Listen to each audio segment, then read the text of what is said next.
No, lighting's not that great in here, is it? Lighting ain't that great in here, folks, but you know I'm a crappy YouTuber. I'm not a professional. I'm no professional. Let me move this over. It's straight. Kind of, sort of. Kind of, sort of. It's kind of, sort of straight. Good evening, if anybody's here. Good evening, good evening. Good evening, good evening. 7:58, 2 minutes early. I'd rather be early than late. Lighting ain't that great here, but yeah, it is what it is. That's the vestiges of the bodybuilder left within me, always assessing what the lighting is.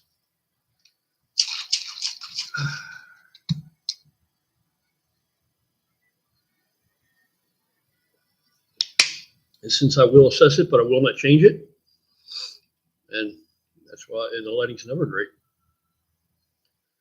Oh, yeah, it's in my throat. I just ate a friggin' ton of food, man. I chugged it down so fast. Never want any of y'all to have to sit through watching me eat anything. I'm like a fucking dog. I might as well stick my face right in the bowl, and that doesn't look good with all this shit going on. And it's not like I'm going to take special maintenance and care. You know what I mean? It grows wild, just like the wildflowers outside. Good Lordy. So it says 16 people are on here. Are any of you guys subscribed? How about that? Hey, brother. What's happening with you? Brother John, how you doing, man? Good to have you. Thanks for dropping by. Thanks for dropping by. What's up, brother? Hey, brother, good to see you. Good to see you. Savage. Hell yes. Thank you. Good to see you guys. Thank you. Thank you, John. Brother John. Thank you, everybody. Good to see y'all. Good to see y'all. Beacon of light to you younger guys. Well, that certainly is flattering and humbling. That's for sure. Because I'm old and salty. Old and cranky and grouchy. Mr. Tiny, sir, been subscribed since 2015 or 16. Thank you for the content. Brother Darth, anytime, bro. Thank you for even taking the time to even watch any of it, let alone the time to come on here and tell me so. I appreciate that, dude. Appreciate the hell out of it. Believe it. Brother Douglas, jacked. Yes, indeed. That Carbolin charge, my trading better than for the better. Change my training for the better. Thank you, brother. Yeah, that Carbolin's the shit, man. That Carbolin's the shit. You got to get that Carbolin in there. You got to get the right amount of it in there.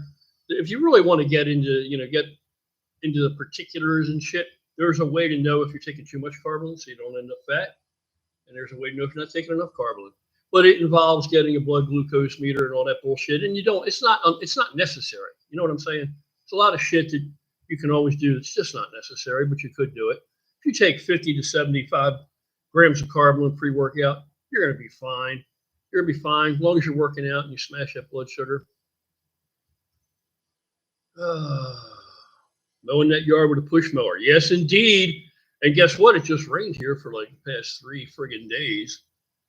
It rained so hard that it filled up one of the basement, the recesses that are in the basement windows, how they're like deep, right? And you got the basement window down at the bottom. This is ground level. So I'm down here in the basement. It filled that up because it's got one of these plastic shrouds over it to keep water out of it, right?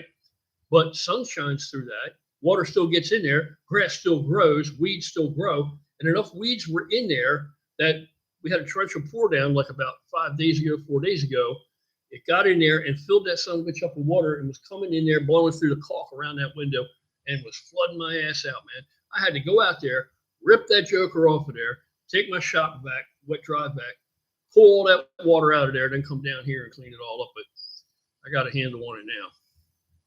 But with all this rain now, I got a lot more shit to mow. Yep, mowing those lawns, man. Mowing those lawns. Shit, kids, we should go out and mow lawns for trying to make a couple dollars, literally a couple dollars if you got that. It is great exercise, and it is free. 90s, Southern Calif. About 2 weeks. Yeah. Well, at least it's not in the hundreds. At least it ain't in the hundreds.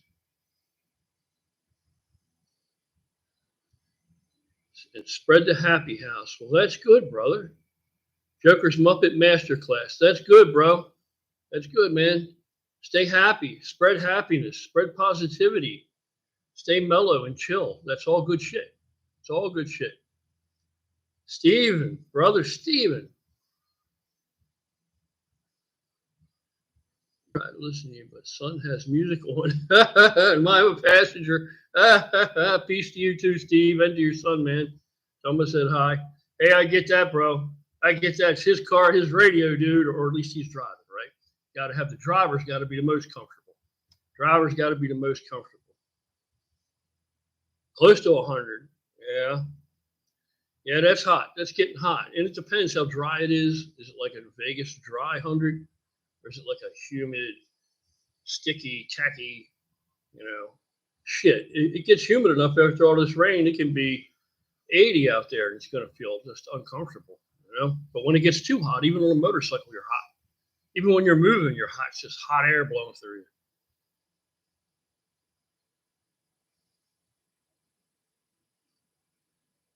Brother Shelby, thank you, brother. I appreciate that, man. Appreciate that. Manchester, UK, across the pond. Big love over there, man. Got a lot of people, a lot of good people over there, a lot of good brothers over there across the pond. I hear y'all having the same kind of difficulties with your society we're having over here. That's a shame. Isn't that? That's just a shame, man. I don't get it. Don't even get it. Worried about mass? I'm actually dieted down some right now. I've actually been dieting down since probably March or April. And going hardcore and doing a ton of cardio, all that shit. Yeah, that's something to think about, man. Body weight as you get older. But, by every metric they have to measure, I'm in outstanding, ridiculously good shape, especially my heart, which I hate to say that because I'm not trying to tempt fate. Not trying to tempt fate, but literally my heart, I had an athlete's heart, of course. My heart was enlarged, of course. Runners get it, weightlifters get it. You throw gear in there, you're going to get it more. And now I just went and had all this shit checked out again about 2 months ago, maybe a month and a half, 2 months ago. And my heart is normal size now. You believe that fucking shit? It's a muscle, can atrophy, and it can hypertrophy the same. My heart is normal size now because my left ventricle is not all hardened and thick-walled. Because the problem, I dare I say, all the L-arginine consumption, I don't have any fucking plaque. So it's either I just have good genetics, just with dealt good genetic in, or the L-arginine did what it's supposed to do. So, yeah, I'm trying to lighten up. I'm steady coming down. When I first got on YouTube, I was like 280 and walked around 280, 284, and I've been steadily coming down. I'm trying to be like 250 now. I'm trying, so I figure if I got to come down to 250, I want to hold the muscle. So that means fat has to come off. Got to get the fat down. And then you're only going to be so lean if you're so big. It's just so unnatural that even with a little bit of test, it ain't going to get the job done. When you see guys there's 250 and they're real lean, yeah, that's a lot of stuff going on to make that happen. Because that's way unnatural. That's not a little bit of test. It's not, that's a lot. Most likely. There are always outliers. So I don't know. Almost anything is possible somewhere with someone. 88 FRXS up that way sometime. I used to have an FXRS. I had an 82, so it was still a shovel. I had a shovel FXRS, which I kind of would like to get another one. And that motherfucker was a fucking just straight up beast. Everybody knew the bike. Bike was a famous bike in Baltimore back in the day. The bike was with a famous maniac riding it. That bike was fast. How fast? That bike had a 2-stage fogger on it, if you know what that is. Not that I used it a lot, just motor alone. It was plenty fast enough.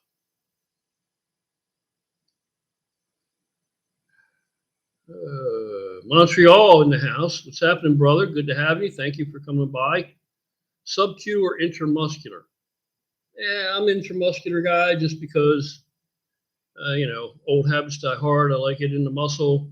I like it deep in the muscle. Supposedly the deeper you get, all your veins are more surface. But then when you build a lot of muscle, you have a more extensively developed capillary system to feed that muscle, right? So you can still in somebody that's built enough muscle, you can still bleed a little and get down in deep, and you can still get some fucking oil in the bloodstream, and you'll get a little cough and all that shit, right? But I like to go deep because going deep, you're not going to hit a vein that deep. But as you see the veins, they're up almost near the surface. But you have all that extensively developed capillary system to feed all that muscle down there. You got more shit down there to hit. It's not like life-threatening situation, but I've never had a problem. I've never had a bad shot. I've never. So, but then I'm super, super careful anyway. Lots of alcohol. All that kind of shit, man. I aerate every single time. Every single time, I always have. I've always been a super careful person with that shit. But I mean, if I got down, I like my test level to be. I mean, George is like myself. On 250 mgs a week, we're over 1,000. So, and then that's not really the be all end all. It's how much of that is free, right? So there's still a lot more to it, but I was born early 60s, so Christ, my test levels back then were certainly higher.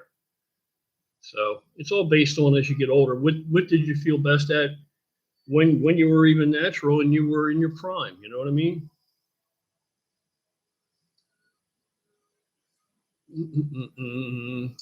But I guess if you're on a sincerely very small amount, probably nothing wrong with sub-Q, and there are lots of people who do it. Absolute best advice you give has made me a better lifter, a better man. Thank you. Brother Jesse, I appreciate that, man. Very humbling. Thank you very much. Very, very thankful and appreciative for that comment and that you're even here. CPAP machine. I have to now, just curious. No CPAP machine. It's like the heart thing, believe it or not. I know this is weird.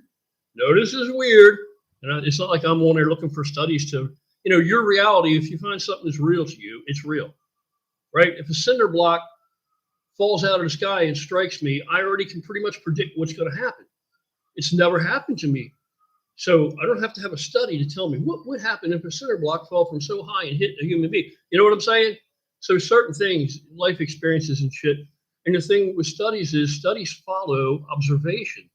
They only do studies when they see something happening and they say, how is that happening? Let's set out to try to figure out a mechanism behind this. That's what studies, that's where they come from. I'm not saying there's no value in them, but they get it right. They get it wrong as much as they get it right, initially. And the shelf life on them isn't that long, really. And,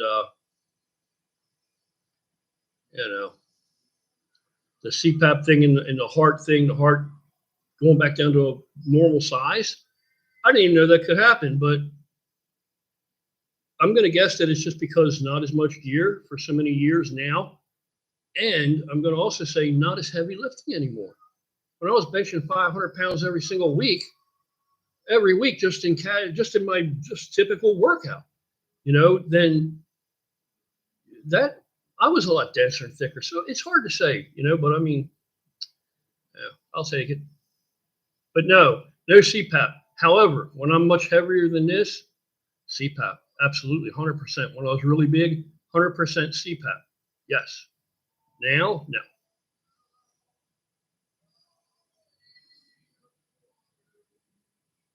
Long time, no day of eating, bro. No day of eating. Oh, I've been eating more now. This diet thing can go fuck itself for the moment. I lost enough and I was kind of small, so I had to fill back up. And I'll resume this diet thing in another month. I'm going to come down little by little. You know what I mean? Didn't get big overnight. Not going to get lean overnight. And then you're going to hit your limitation there with what I'm, topping out at, how much test I'm going to use and willing to use. And I even probably will bring that down some too. So it's not like, if the body fat's going to determine the maximum size I can carry. You know what I'm saying? It might not make sense, but it does make sense.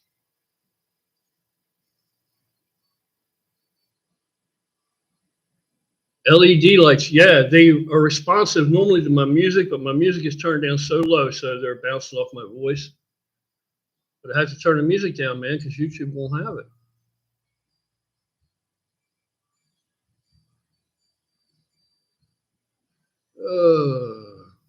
Live again. Greetings from Germany. Hell yes. Germany. Fuck yes. Germany. I'm part German, I have kind of an affection for Germany. I'm part German, I'm part English, and part, believe it or not, what a mix, and part Cherokee. What a mix, isn't it?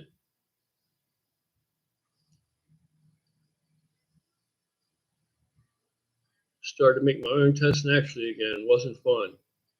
Yeah, I hear you. I always come back, but I don't know. I don't have a lot of people. I don't know. Either I don't notice it or I don't know.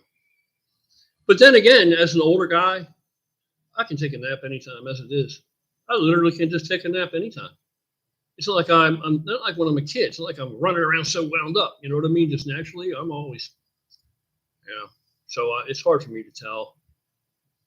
My body seems to restart. And Simply Deep, 1985. What's happening, bro? What's happening? My night's going awesome. How's your night? Hopefully good. Hopefully good. How do you recover from E2 crash? E2 crash? What are you talking about? Estrogen? You talking about estrogen? Ran all your estrogen down? Beat your estrogen down with anti-E's or something? Is that what you're talking about? I don't know what you're talking about. I don't know all this lingo. I just do what I do. Sub-Q, dropped your levels. Yeah, I don't know. People say all kinds of things. You know what I mean? Like, I'm partial to Sustanon. So people are like, should I inject my cypionate twice a week? Should I inject my enethate twice a week? Definitely I should inject Sustanon twice a week, right? Because my blood levels I'm once a week. Once a week, I don't give a fuck. Once a week, sometimes it's once every 10 days. Right now, it's pretty much once every 7 or 8, right? But because I'm doing some things for summer. But typically 7 to 10 days, whenever, and once a week. And I don't feel that. I don't experience that. What I will experience with Sustanon is if I injected Sustanon like today, tomorrow, I'll feel that shit. But it's only going to last. It might make me a little bit irritable, maybe, but then, that's going to subside very quickly. There'll be a day or two of that, and then I don't really notice anything else, dropping off. I mean, I can still train, I still build muscle, I still feel, still get the job done, strength is still up. So I'm a once a week dude. So I don't know about the sub-Q dropping your levels because I have tried it, but I never tried it for any duration because it's just too much of a pain in the ass and inconvenient.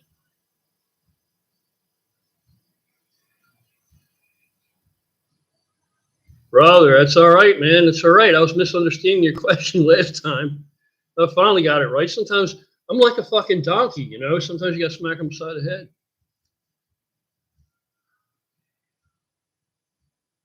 Just got TRT tested. Should know a few days. Brother Gary. 72. You're probably going to be a candidate, but if you're feeling good, you're not feeling any symptoms, if everything's good, then, if it ain't broke, don't break it. If it ain't broke, don't break it. Don't break it. Being 72, when you were born a decade earlier than I was, women were delivering kids that were fully formed, had great receptors, had good testosterone producing potential, all that shit. Older guys, every time you go back a decade, listen, this is study shit for all the science geeks, right? This is study shit. Google it. Every time you go back a decade, you're going to get a bigger dick. You're going to get a higher test level. right out of the womb. And as things take their place, and as you mature, in adolescence, all that shit, and that's lifelong, because most of the damage today, well, you're going to experience it over your lifetime with all the pollutants and toxins. But it turns out most of the cause of the lower test levels today happen in the womb. Because of all the toxins and shit. Developing fetus, hematocrit, and BP. Yeah, I got a video about that. Hematocrit, blood pressure, and blood sugar, they're all intertwined. In my opinion, if one is really off, it ain't the only one of those three. I can't see. Now, how can I come down so I can see more? Oh, here we go. Hematocrit and BP. Keep your water up, your aspirin a day. I got cinnamon on board, like a gram of cinnamon, only on workout days, and then do your research. All cinnamon isn't really the same. There's two different kinds. If you go in the store and just buy it off the shelf, you're probably getting the wrong one. And that has been linked. They think. So there you go again. Is it right? Is it wrong? They don't know. Anecdotally, they think that certain people it could cause liver enzyme elevation. But I don't have any problems with it. I do like 1.5 grams of cinnamon pre-workout along with a bunch of other bullshit I mix together. All that shit helps keep my blood thinner, helps keep it down. And then like this Wednesday coming up, I go do a power red donation where they're just pulling red blood cells and putting back plasma, right? They're cycling it through. Power red. So I only got to do that twice a year at the most. That's the most. And then twice a year, I will go to the clinic and get an intravenous infusion of vitamins with an extra bag of glutathione. And I feel that shit. I fucking feel that immediately. Immediately, I can feel that. And then like for the next 2 weeks, I feel like, then I do feel younger and restored. But either way, right, proportional thing. If I put more liquid in, this is now lower, right? Solids are lower. It brings down hematocrit. And if I pull it out and they put everything back in, they put the liquid back in, the red blood cells out, until I produce more red blood cells, hematocrit's down again. So it isn't like it's not hard for me to control it. And blood pressure follows through the same right with it. And then blood pressure is a lot about diet too, man. A lot about diet.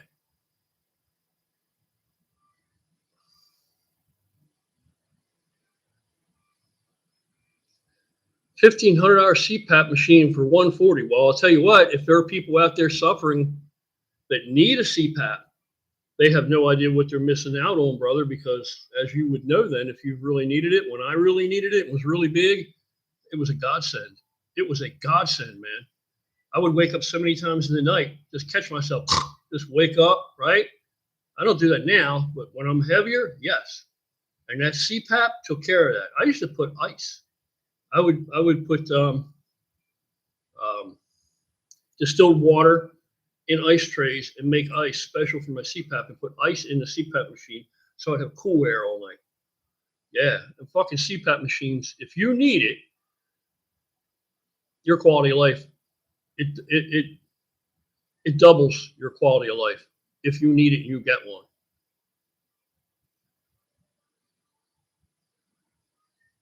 I am going live occasionally now.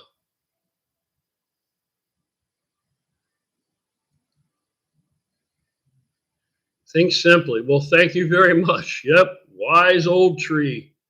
That's me. I got a lot of rings there. When they saw me in half, there's going to be a lot of rings in there, that's for sure. You pin the shoulders. Yes, only place I pin the shoulders nowadays. Only place I pin. Shoulders only. Because it's not that much and it's not that frequently. So shoulders only. Always. And never had a problem. Never had a problem higher up. No more glutes. Are glutes riskier? Yes. A lot riskier? Not necessarily, but they're riskier. So to me, I try to go the most straight, direct, simplest, safest way. If there is a safer approach, that's the one I'm taking with this kind of shit, with health, especially at this age, man. You got to pay attention at this age. Brother Brad, yo yourself, brother. How are you? Massachusetts. I got people up there. I got people up there. I'm up there a couple times a year. Brother Jason, Illinois, land of Lincoln. How are you, brother?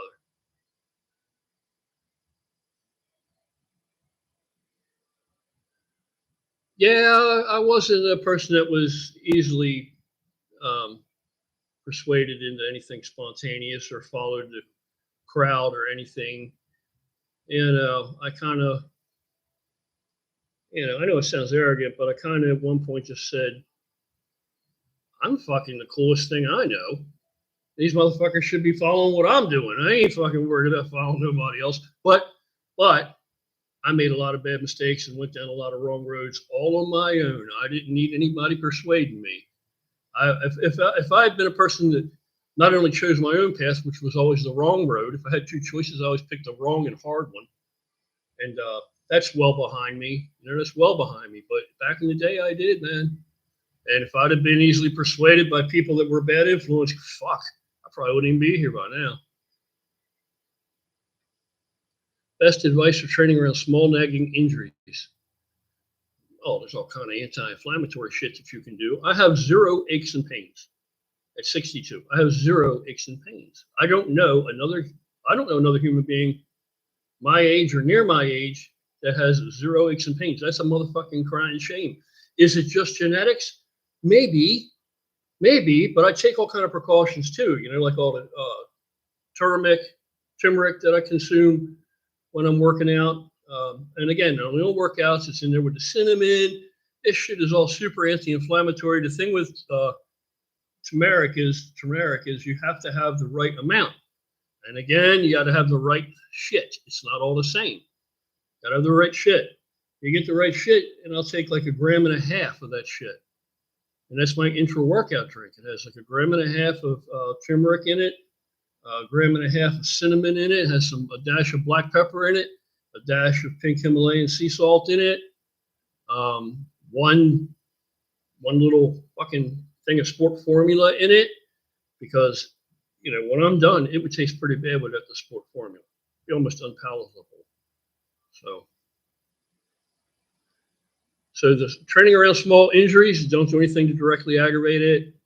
Do everything. There's so much that you can do without resorting to NSAIDs and shit. There's so much you can do to combat inflammation. I mean, this is literally what arthritis, that's the etymology, epidemiology, or whatever of the word. It means literally joint inflammation. That's exactly inflamed joint. That's what it means, arthritis. You trace back the origins of the word. So anti-inflammatory shit, most people just say, oh, that can't work. Oh, that's not. If it's not a motherfucking pharmaceutical drug, they think, oh, that's nonsense. But that pharmaceutical drug, it might correct what you're looking to correct, but it's going to cause other problems, because nothing occurs in a vacuum, especially with the human body. There's more we don't know than we do know. Nothing occurs in a vacuum. If you put anything in your body, and so I'm not on any prescribed medications. The only prescribed medication I'm on is my fucking testosterone, and I don't even really. Not gonna get into that, but so my best advice, and then also it's the equine joint liniment that I use. And there's like 3 major brands. If you just start Googling and start looking, you'll keep seeing the same 3 turn up over and over. Now there's one called Thermaflex. Thermaflex is the best one. It's got a ton of MSM in it. It's got enough. The potency is enough that it would be prescription only if it were for humans. The only way you can get it, to buy it for yourself, is to get this equine joint liniment. And this joint liniment is very popular, in the equestrian world. They use it for horses. It's a sure winner. It's a great reputable product. And if it's good for horses' joints, the horse weighs like 1,000 pounds, 1,500 pounds, depends on the horse. And he's running on this, this high impact shit. If it's good enough for a horse, it's good enough for you. I use that, not as much as I used to, because I'm not lifting super heavy anymore like that. But I used to use that. Absolutely use that. And that shit, just rub it in right before you lift. and use very, very small amount, size of a dime or a little less the first time until you can feel it out, because it's going to be hot. If you're not going to work out now, don't be rubbing it on there, because you're going to feel comfortable. Unless you get one of the cooler ones. You know, of the top three, one is the super hot one, and that's called Thermoflex. That's the best one. The other two work. Now, I have one of the other ones as well, but the Thermoflex, that's the real shit. You won't have any, you'll be able to train. You'll be able to train. TB 500 BPC 157 mix have any side effects from naturals, injury, chest tendon? You know, mixed reports with that shit. Mixed reports. Where are we at? Mixed reports, brother. For me, it's not the shit. I'll give it a fair shake. The shit for me, for an injury, connective tissue, sincere connective tissue, damaged part of your body, for me, is IGF-1 LR3. IGF-1 LR3 is, you know, do your research. I know, TB 500, BPC 157. I know. To me, not the shit. Even MGF, mecha growth factor, that's powerful, potent shit too. It just doesn't do the same thing. I took all three of those together. TB 500, BPC 157, MGF, and, you know, yeah, okay. But the biggest bang for the buck, IGF-1 LR3, man. IGF-1 LR3. I do know guys. I know a guy that had a chest tendon torn and repaired. It healed so fucking fast that this is no lie. It's a personal friend of mine. No lie. They asked him if he'd be willing to sit down with a whole table full of fucking doctors at a hospital that put him back together and explain to them what his scheduling was, how he took it, how much he took, et cetera, because on the follow-up, they couldn't believe it had healed to the degree it had. And he did that with TB 500 and BPC 157. So everybody's an individual. To me, I'll never spend money on it again. To me, it's IGF-1 LR3. That is going great. That's good shit. Mine too.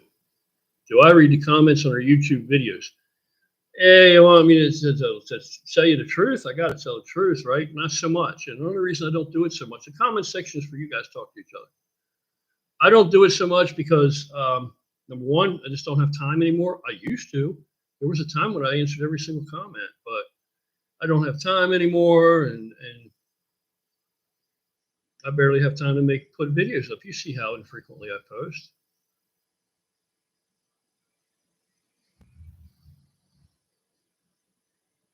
Brother Jason, a couple recommendations for shoulder exercises. I have tears in both my rotators.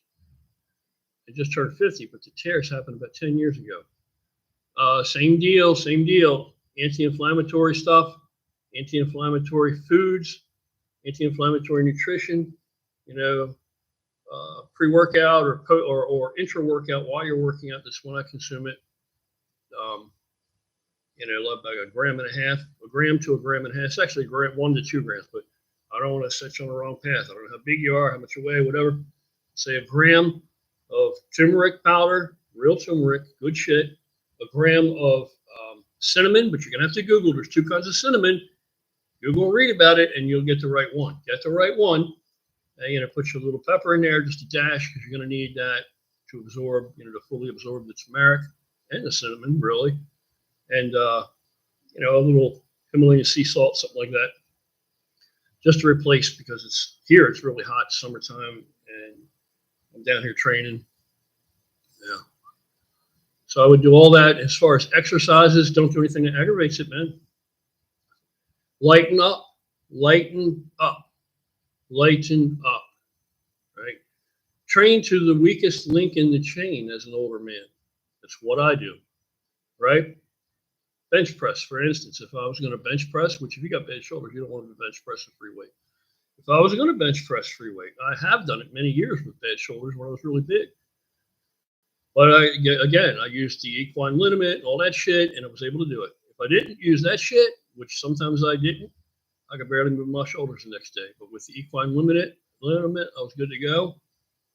Don't do anything that fucking aggravates it. And the exercises that you do lighten up to where you're at that threshold. I can handle this.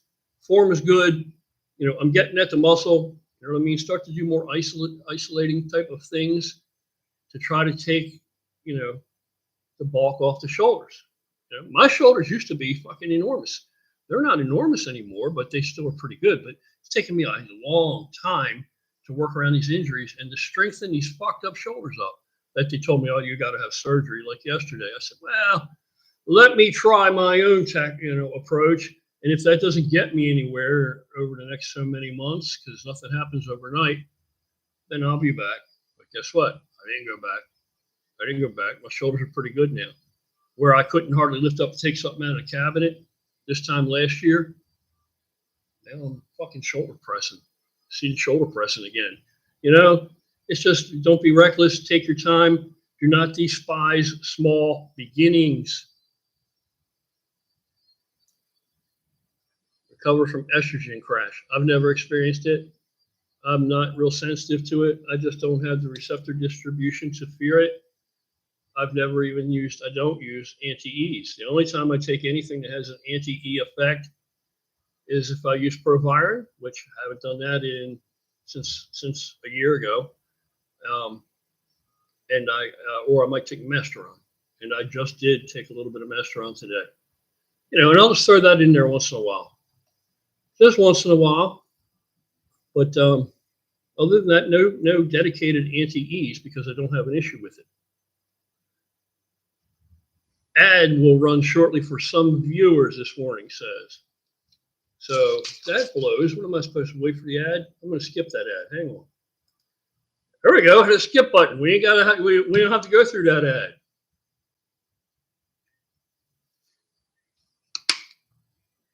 Yeah, I don't take anti-estrogens. It's just one more thing. Just one more thing, man. Somebody go pay me to put more drugs in my body so that I can look tip-top fucking, you know. And then how good are you going to look? How good are you going to look? You know what I'm saying? Is the anti-estrogens, is it really doing what it needs to do? Or are you just taking it because everybody else does? You know what I mean? I don't use clenbuterol, never did. Tried it one time, probably 25, 30 years ago. Definitely didn't like it, never touched it again. It's fucking, for me, it's a shit drug. I'm not a trend guy. I'm not a clenbuterol person.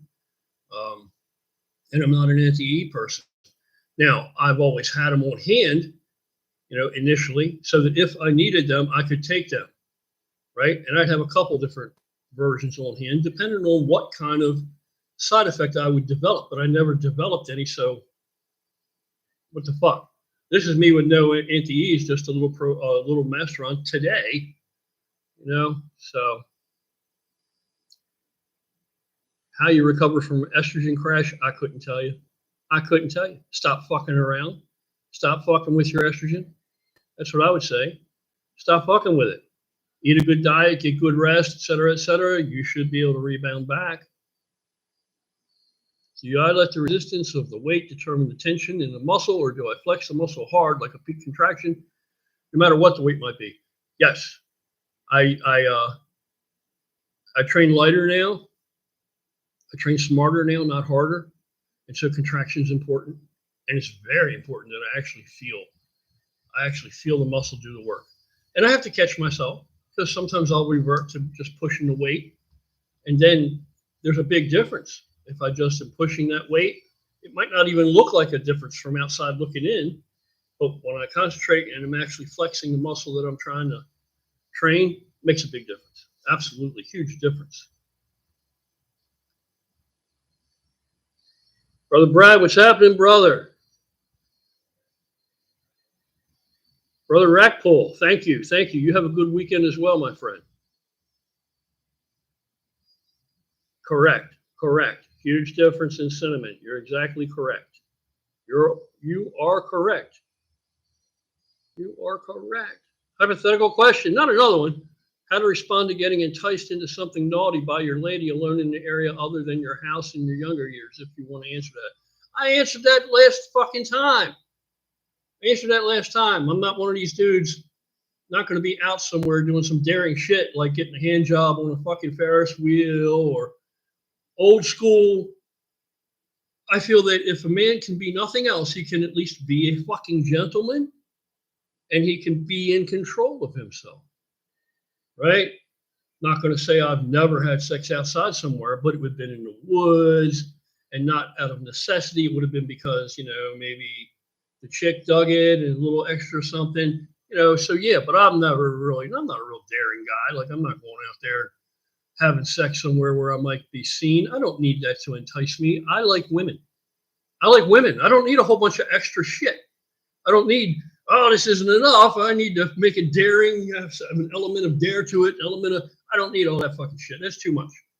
Getting too complicated. I'm old school, simple, straightforward dude. If you're not, you do you. And that's what makes the world awesome. Because we're all somewhat different and we're free to be different. And at least in this country, where it's the only country, we have a right to pursue our fucking happiness. A right to pursue our happiness, so pursue your happiness. Brother Steve Shaw in the house. Massive fucking iron. Happy Friday to you, brother. Happy Friday to you. Massive iron, Steve Shaw. Fucking racks. Those racks you were making are the shit, bro. Motherfucker, that's a nice looking rack. I don't even need a rack of that quality today. But I'll tell you what, back in the day, motherfucker, I would have loved to have one of them racks. I'd still love to have one, but what did I need it for? Old bastard like me.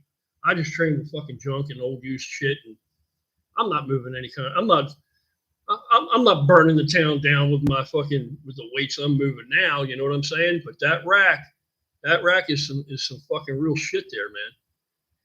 Fucking hats off to you, man. You got a hand in everything, and everything that I've seen that you're into is good quality, good fucking stuff. Conscientious brother there, man. I got a lot of respect for you, Steve. Thanks for dropping by. Brother Brad, what's happening, bro? How are you? Simply Deep, smart man for that. I went too far with that question. Sincere apology. Absolutely not. Doesn't rate an apology, brother. Free speech, dude. We can communicate and have conversation. I'm not one to be triggered. Not one to be, fuck no. Who the fuck am I? Who am I, right, to tell somebody, oh, well, you're wrong for that, or oh, well, unless it's really innately bad versus good. You understand what I'm saying? If you want to go have a little hanky-panky with your girl, what do you think? Everybody does it. Everybody does it. Now, I will say this. Fuck that. I got to admit this. My younger years, oh, yeah, in the car, shit like that.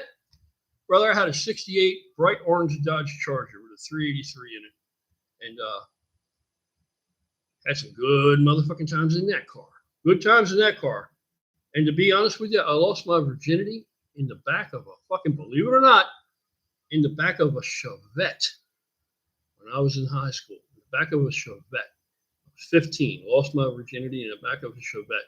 You know how motherfucking determined you got to be to get that shit done in the back of a Chevette? Today would be impossible, of course, but I was a lot smaller. So I got to take that back. I absolutely have. Yeah, absolutely have. In awkward places. But that was out of necessity. The fuck is a red-blooded American hetero, well, for that matter, any red-blooded American. I guess it doesn't matter who you're doing it with. We're men. We have testosterone drives us, man. It's kind of like that, what am I thinking of? That westward expansion thing that, I'll think of it. It's an analogy. I guess I missed the moment now. Lost the moment. Pointing while riding a motorcycle. I do it all the time, dude. If I make a right turn, if I'm making a right, this is backwards. But I don't know why this is my right hand. But if I'm going to make a turn, I'll use my motherfucking blinker. Now, I never had blinkers on a lot of my bikes, but today I got it all. So I got blinkers on my bikes. Even my chopper's got blinkers. Does it? Yes, it does. Yes, it does. It's got blinkers, which work off of a module that works off of pulse width modulation, PWM. You know what that is? That means you can have one light bulb. You have a light bulb, You have 3 elements in it. You have a light bulb with one wire going to that bulb, one fucking wire.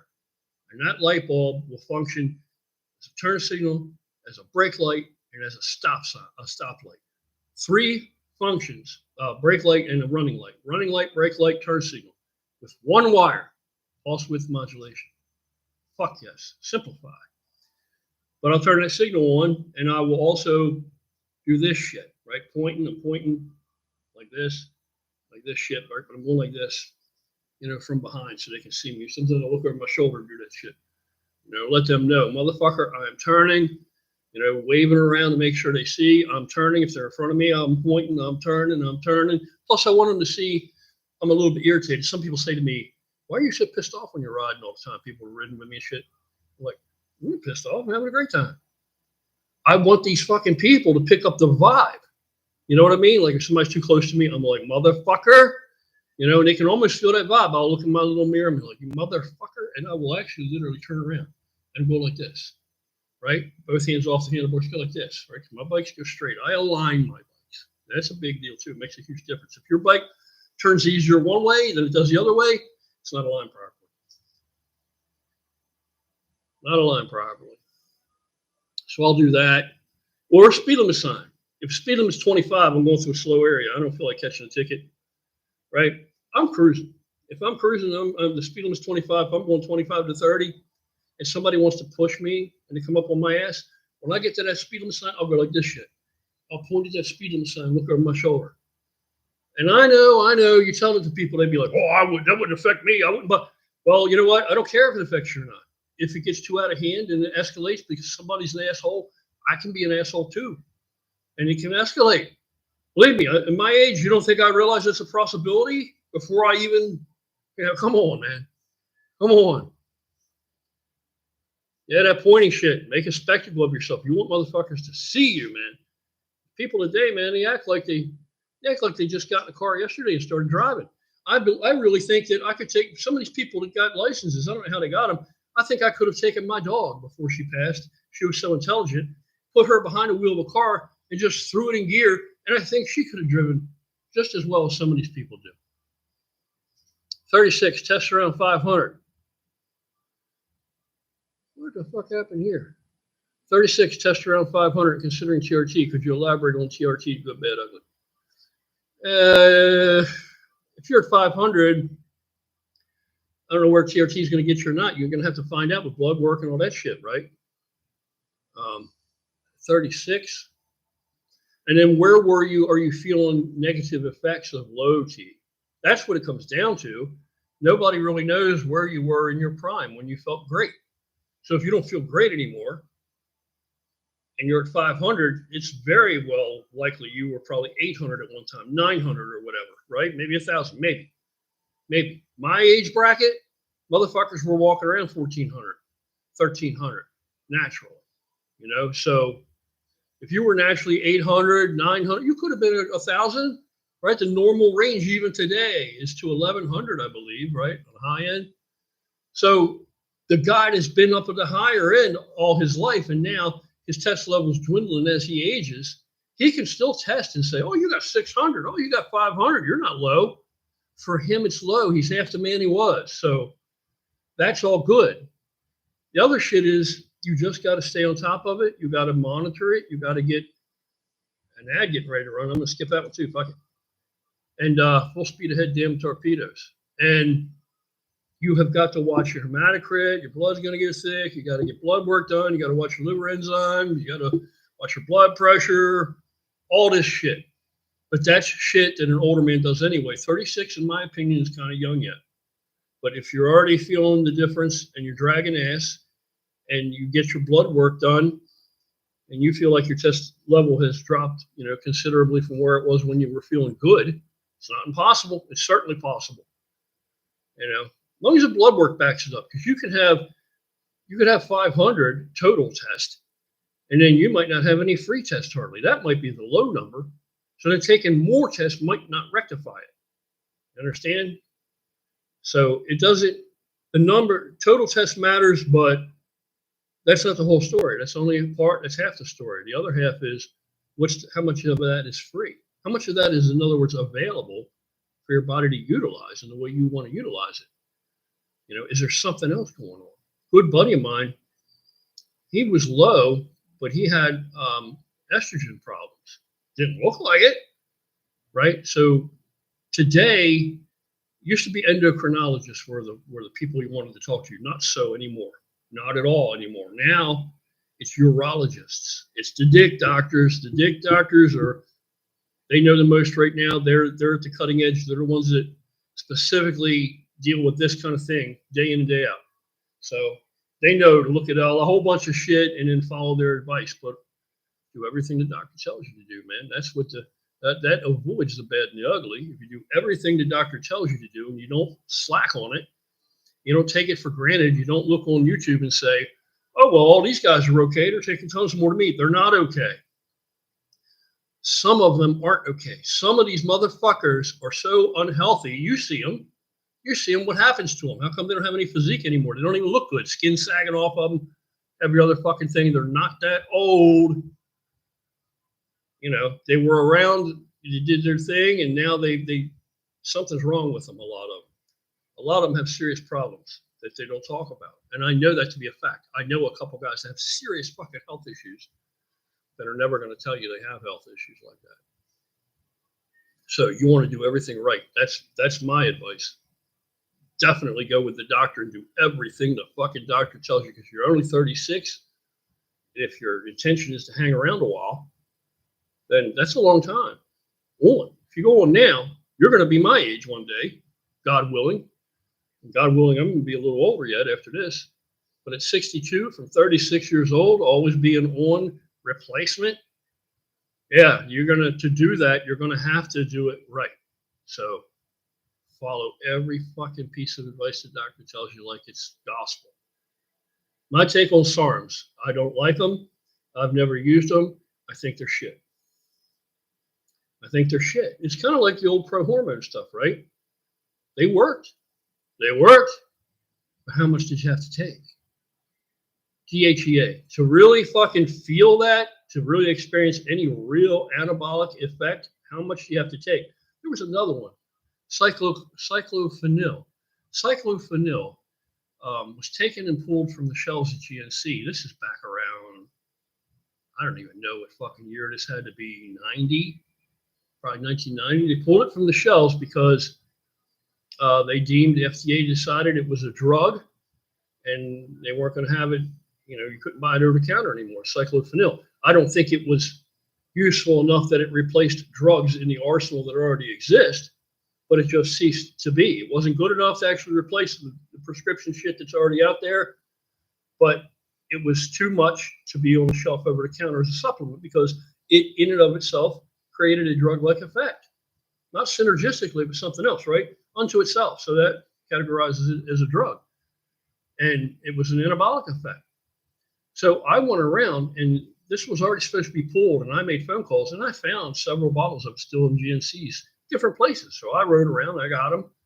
I had a bunch of them, so I gave it a shot. I ended up taking like so much of this shit to really get an effect, right? There was a more recent product like that. I can't think of what it was. But once you start to take so much of something, you can say, oh, yeah, I'm staying natural now. And when you're not, because it's classed as a drug now. And at those levels, it's causing other issues. It's causing other issues. Now you start to feel lethargic and shit because your liver enzymes are fucking cranked up because you've got to take so much of this shit and it's oral. So it has to survive 2 passes in the liver before it can have an effect. Right? So there's a lot of shit that you might take and say, that's nothing. Well, if you took like 10 times that much, it might be a little something, but is that safe? No. And I think Sarms is one of those things, man. Sarms doesn't replace anything. There's so much shit that's so much better than Sarms. I actually think it's more healthy for you to take all out fucking testosterone replacement than to take Sarms. I think Sarms are fucking shit. So that's my opinion. You're free to disagree because Joe Blow over here says something else and all this. That's totally fine, man. That's totally fine. We each make our own decisions and rationalize our own actions, and then we own that, and we're responsible for whatever happens from there on. Me, I don't fuck with it. So maybe you could take a bunch of it and not be harmful. God bless, bang on. But what if? Why even take the risk when there's better stuff that's safer? What's my pre-workout meal? Pre-workout meal doesn't matter so much because I have a pre-workout drink that I mix. So the pre-workout drink already has, like 100 grams of fucking, basically it's sugar, but it's not sugar like you think sugar is.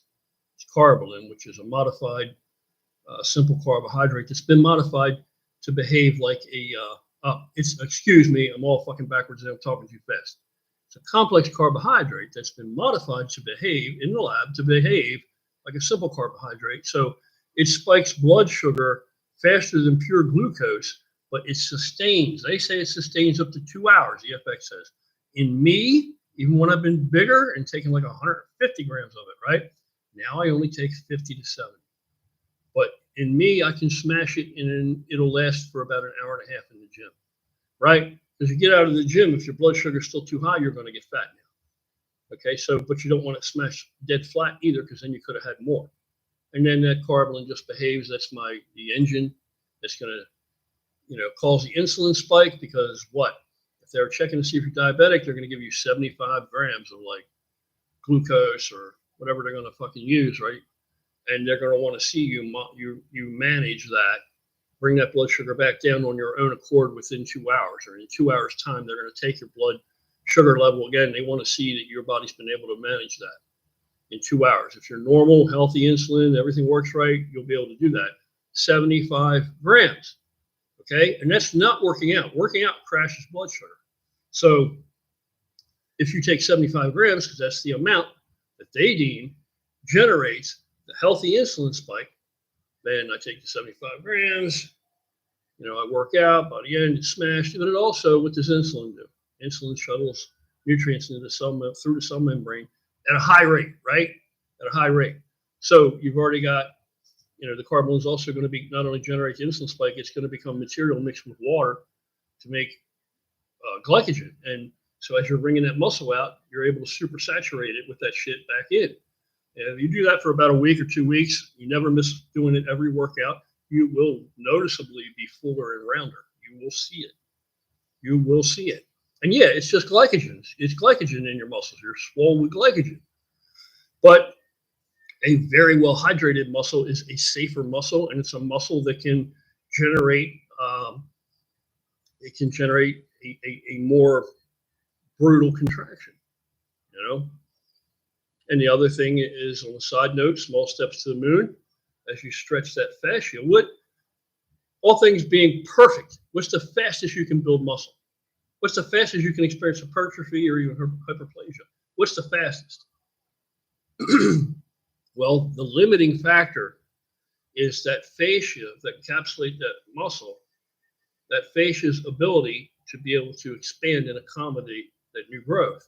So anything I can do to exaggerate my pump when I work out over time, just repeatedly stretching the boundaries of that fascia, repeatedly, right? Every time doing the right things, I find that it frees that fascia up, and I believe that it will enable you to make whatever muscular gain you're trying to make as quickly and efficiently as you can, right? Because that's the overall limiting factor, is the fascia's ability to accommodate new growth.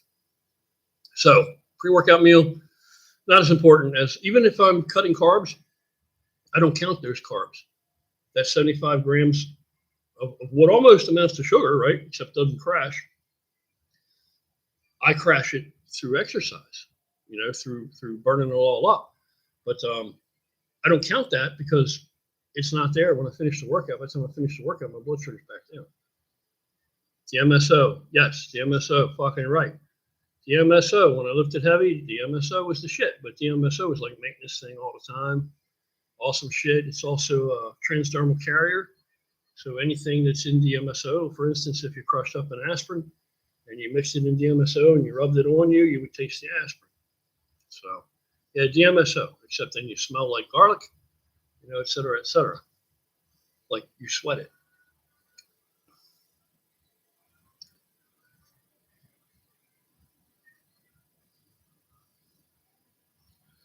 Am I going to still support Harley-Davidson? Listen, I'm a grouchy, cranky old man. I have that old man thing where everything was better when I was younger. You know how old people get? I'm like that. I am exactly like that now. And 90% of the motherfuckers that are riding Harleys out here in the world, they're just in the way. They can't really ride. They're not actually bikers. They're just regular, generic motherfucking people. They're just norms that bought a Harley because it's a circle jerk thing because everybody else had one. 90% of these motherfuckers. 90% of these motherfuckers, if Harleys were all still kickstart, if Harleys were rigid frames, if Harleys were a foot clutch and a hand shift, and if Harleys still leaked and required more maintenance to keep them running, and you had to really know a little bit of something that your bike started all the time with one or two kicks, or else you're gonna be out there kicking it and kicking it and kicking it. You would have to really want to ride to do that, and a lot of guys did that. So it was a whole different animal riding Harleys when they were really motorcycles for fucking men. That's why Harley was Harley and other brands were other brands. Today, there's no difference. Today, that Harley-Davidson is, I've got some of the newer engines. I won't get another one. I'm into the old motors. I got some old motors too. I got a shovel and I got a Evo and I got a couple twin cams. So support them. The bikes I build, they don't even say Harley-Davidson on them anywhere, right?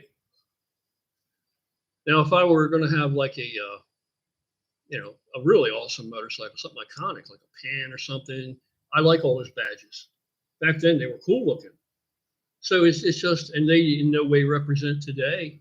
They in no way represent today. Support them. I don't know that I ever supported them. Actual bikers back in the day, we all knew the factory.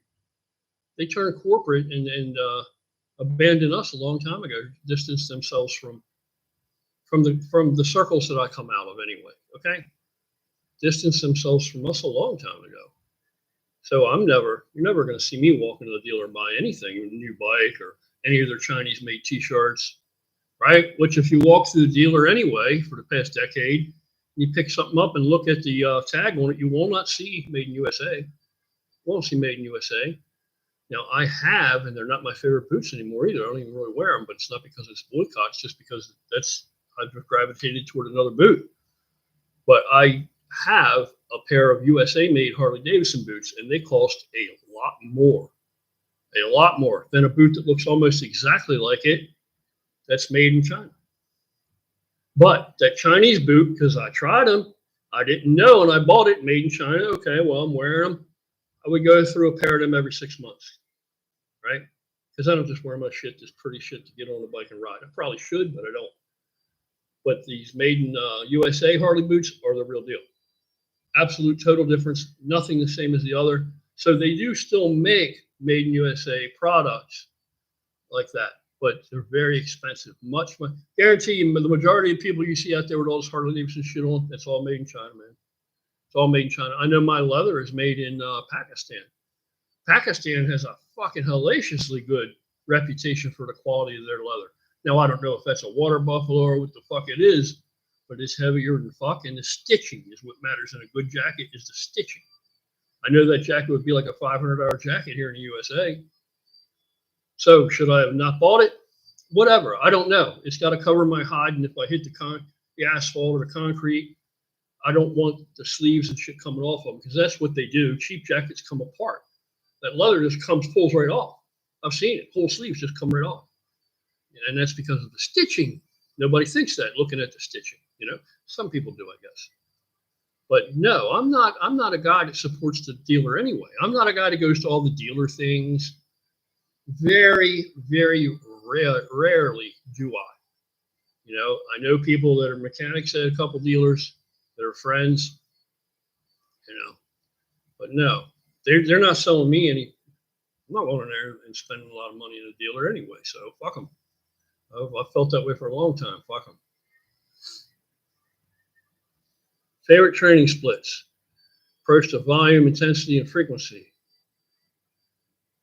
Brother, I have 10,000 billion videos about all this stuff. But training frequency, I train every body part twice every 8 days, probably. probably every body part every 8 days, twice every 8 days. I could probably go twice every 7 days now because just things are going so smoothly, shoulders feeling great, all that shit. But each part twice every 8 days. And I do different kinds of fucking splits. I mix it up a lot, but I do a lot of volume. I typically do my primary mass building movement first, and that's the exercise that's going to be, it's always going to be a multi-joint exercise. It's always going to be a compound type movement. It's usually always going to be with a barbell, and it's going to be the heaviest free weight exercise of that whole workout because you're only fresh when you first walk in the gym. The first exercise is when you're fresh. You're not fresh after that. People try to save stuff. I don't want to go too hard. I've trained with people tell me, I don't want to go too much now because we still got to do this, that, and that. Hey, you don't save nothing. You know what the best thing that could happen is if you can't do the rest of it. That'd be the best thing that could happen for your muscles. Not saying get hurt. I'm saying you fizzle out, crap out, saying I ain't got it, I can't. Because you already have it in your head. A lot of people do. I'm going to use this much weight. I'm going to use that. Every day's a different day. Every day's a different day. So, but it's always, no matter how you slice or dice it, you still got a progressive resistance element in it. Because I'm either going to get more reps, or I'm going to use more weight, or I'm going to have more volume. And it doesn't matter what the fuck you do, as long as the intensity is there. Sufficient intensity, you have to get the muscle to a certain place. Once you learn where that place is, that's where you got to go. You already know that. It's where you got to go. Doesn't matter how the fuck you get there. That's where you got to arrive. That's where you got to arrive. However you get there is irrelevant, just so you get there. A lot of guys can have the most perfect looking workout on paper, but when they actually do it in application, there's not enough intensity for them. For them, the way the weight distribution, the way the weights are arranged and spread out and scheduled, it's just not enough. The intensity is not enough. And it doesn't matter. They're just going through the motions. I see that all the time in the gym. So I train from my first exercise is my heaviest compound shit. And then after that, you're just pushing blood. You're just pushing blood after that. So a lot of variety after that. I'm still moving moderately heavy poundages. I can do 15, 20 rep sets, 25 rep sets, with weight that a lot of people that train with me would be like, motherfucker, how are you doing so many reps with that? And it's just because my muscles are trained to do that. That's how I've trained forever and ever and ever. But, yeah. And sometimes, I'll throw in all kind of shit. I'll do a giant set. I go by how I feel in the moment. How do I feel right now? Then we're going to alter things. I don't like this exercise. Ain't feeling right. Shit, can it? I'm going to do this instead. Ready to turn around on a dime and do that. I'll have a plan, but I'm not stuck. I'm not locked into that, man. I'm not locked into that. I'm there to pursue my happiness. You know what I mean? If the exercise ain't making me happy, not today. Every day's a different day. So I may do drop sets, like stripping weight. I may do a superset where I'm doing biceps, put that down, and then do a set of triceps, right? And then rest. It's one set. I might do that, or I might do, I don't do that with big body parts, or I might do a giant set. Well, I do this, then I go to this, then I go to this. Now I rest. This, now rest. I might even do that. Just ways for an old man to crank up the intensity without hurting himself. Best pre-workout meal. I don't really eat pre-workout meals. I have a pre-workout drink. My pre-workout drink has 50 to 100 grams of Carbolin, depending on what I'm doing with my physique at the time, what I'm weighing, how big I am, how much glycogen can I hold.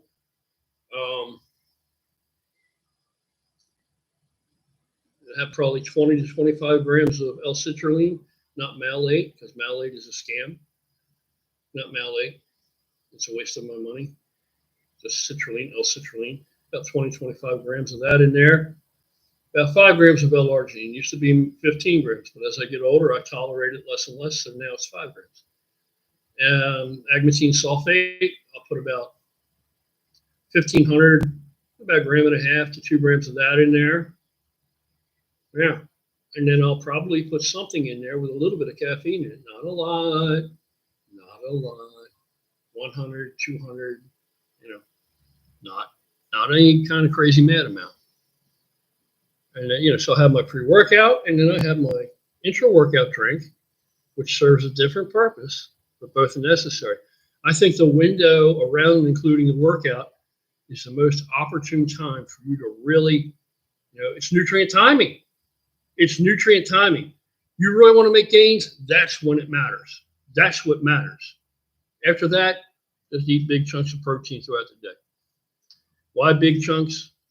People always think you can only digest X amount. Well, that's not what the newest study says, right? The old school bro fucking science shit was you consume meals with lots of protein, right? Big meals with big protein numbers. Well, guess what the recent science says? Oh, it turns out that people who consume more protein, larger amounts of protein per sitting, build more muscle. As if you needed the study to tell you that. Versus people that say, oh, I can only absorb like 20 grams, or I can only absorb 30 grams, or I can, that's doesn't even make sense. Because protein efficiency ratios are different with different protein sources. So is that 30 grams coming from egg, 30 grams coming from whey of any kind, or is it 30 grams coming from beef? Huh? Because protein efficiency ratio, meaning how much of protein is actually going to get where you want it to go, end result, right? The efficiency of that protein, beef is going to be much, much, much farther down than chicken, than fish, than milk, than eggs, than whey. Even just regular old whey, let alone isolate. You're getting way up there, cranked up when you get to that. So 30 grams of what? Because all proteins aren't equal. You got to take 30 grams. How much is getting to the muscle? 10? 8? Which source? Which source? What's the protein efficiency ratio? Right? When you're talking about whey being like 90% assimilable, 92% or something like that, and then you're talking about eggs being like 80-some percent assimilable, and as you come down, you get down to beef, you're at like what, 40%? You understand where I'm going with this? So if I take 30 grams of beef in, at best, ideally, is 40% getting, where I need to go eventually at the end of the day, versus if I had consumed whey isolate, where 90-some percent of that's going to get there, or eggs, where 80-some percent, or milk, where I'm not sure the exact number, it's more than beef. Chicken's more than beef. Fish is more than beef. So 30 grams of what? To get what end result? Plus, your stomach, you don't just eat it and it opens up like one doorway, says, oh, hold it, that's all we can take, close it. Some take longer to digest. If it takes longer to digest and empty, it's gonna be more slowly absorbed, right? Casein versus whey isolate, for example. Hello from the Bronx. Brother Handheld, hello from the Bronx. Man, I got some friends in the Bronx, I'll tell you that. Fuck yes. How come we got so many good brothers in the Bronx? Bronx must be fucking legit.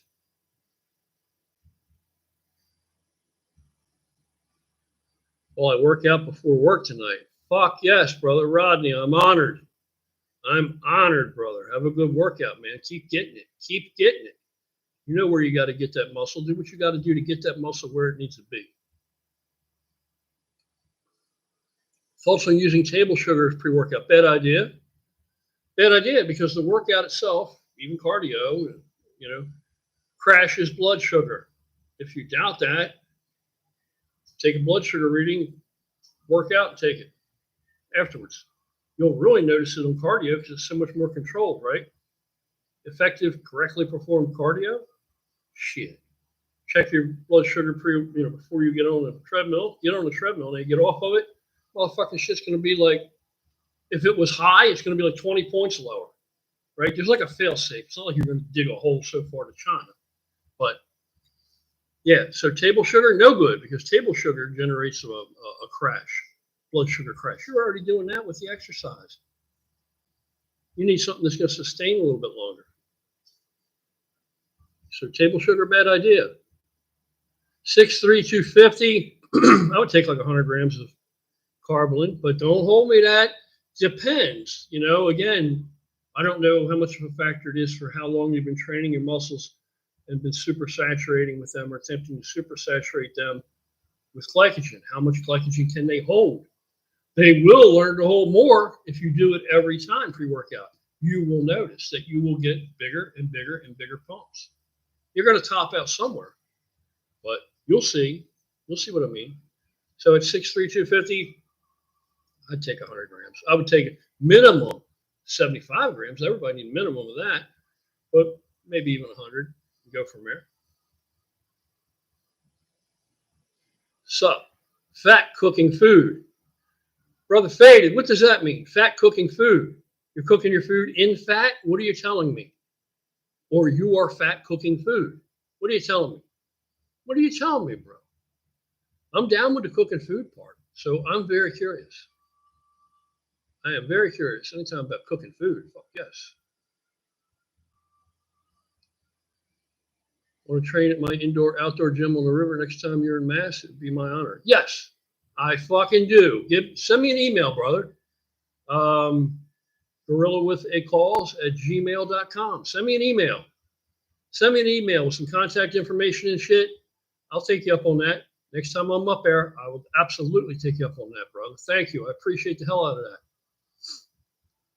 Brother Remo, what's up, Tiny? Checking in from dirty Jersey. Jersey. Man, I used to love training in Jersey with all those guys from Animal. Fuck yes. Fuck yes. A lot of good dudes up there, man. A lot of gyms in Jersey. A lot of gyms. You can tell that when you have a boatload of private gyms, independent gyms, that pretty much gives you an idea of the fucking makeup of what kind of men are there. If you got a ton of private gyms, not big chains, right? Private gyms, when you have a lot of them, Jersey, I don't know about now. When I hung out in Jersey and trained in Jersey, there were motherfucking gyms from one end of Jersey to the other, everywhere in between. And there were a lot of good gyms. One of my good buddies, Bob Bonham, God rest his soul, he had that Strong and Shapely up there at Rutherford. I loved that gym. That motherfucking gym had at least one, if not two, of everything ever made. That gym was unreal. Ever had lower back problems? Yes. Bulging discs for some time now, a year from lifting. I'm going to tell you what in my opinion, I had 3 herniated discs. My opinion, the best thing, I was still fucking deadlifting mad amounts of weight. My opinion, the best thing for that shit is a reverse hyper extension machine created by Louis Simmons. Louis Simmons, do you know this story? Because the story is unfucking believable. Louis Simmons fucked his back up so bad. You know, have you heard the name West Side Louis Simmons?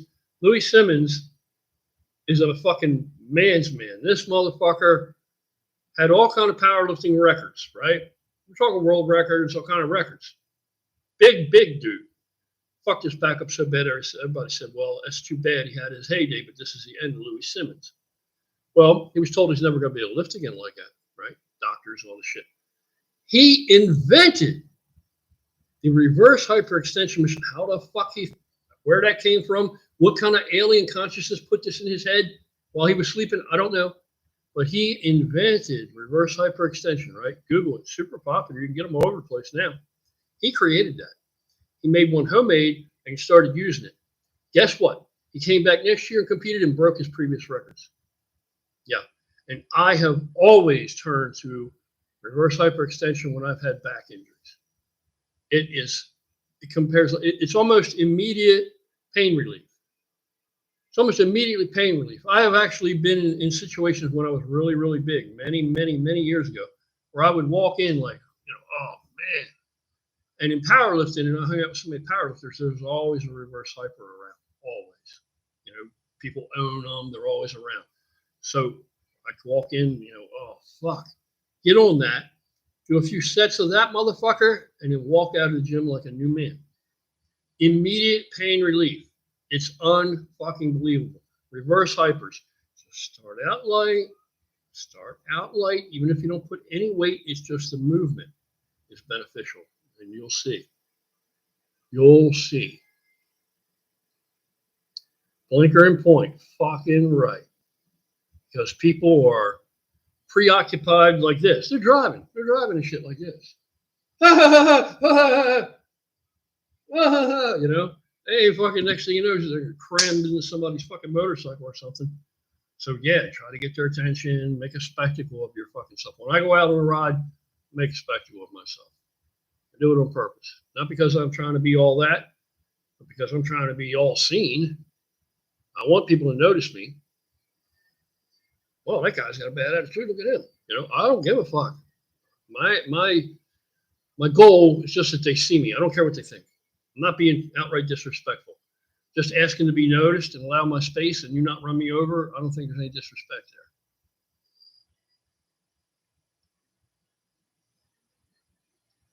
there. All right, brother. Have a good one, man. You're probably already off by now, dude. By the time I get down here reading these things, I talk so much. Have an awesome fucking weekend. Gibson or Epiphone guitar in the back. That's my... That is an Epiphone, but that is a 1989 Epiphone. I have two Gibsons. That is a 1989 made in Korea Epiphone with a pair of EMG HZs in it. And it's got orange capacitors, all that shit. That guitar plays like fucking butter. That guitar, I don't care what anybody tries to tell me. And that guitar has a maple cap on it, you know, mahogany with maple cap. That guitar actually plays. It's got maple on top and maple on bottom. That motherfucker actually plays as sweet as some Les Pauls that I have had. That guitar is right there. That's why I've never gotten rid of that guitar. I've gone through guitars. I've sold guitars. I've sold Gibsons. And I won't get rid of that guitar. That fucking guitar plays so nicely. I love it. The Animal, what do you think about it? The Animal used to love it. Used to love it pre-workout. Didn't consider it part of my cycle because if I didn't take it, then there's no loss. It contributed, but I would chew them up pre-workout. I would chew up about 30 or 40 milligrams pre-workout. Pre-workout only.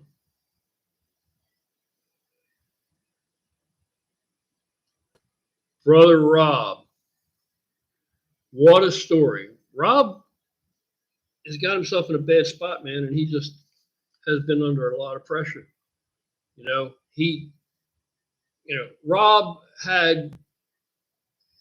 was assaulted, let's just say, as a little boy, 9, 10 years old, by a guy who was a grown man, but not really old. Dude was only like, I think he was 18 himself or something, 17 or 18, right? How somebody gets this fucking bent, and they're only 17, I don't know, but this dude assaulted Rob, and Rob was scared to death of this guy. The guy looked like a giant to Rob as a little boy.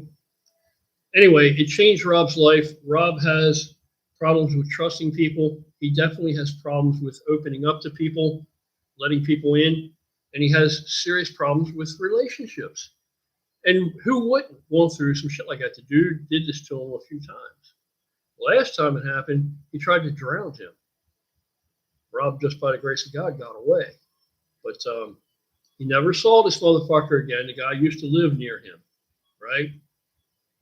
He ran into this fucking guy a few years back, like 1 year ago, 2 years ago.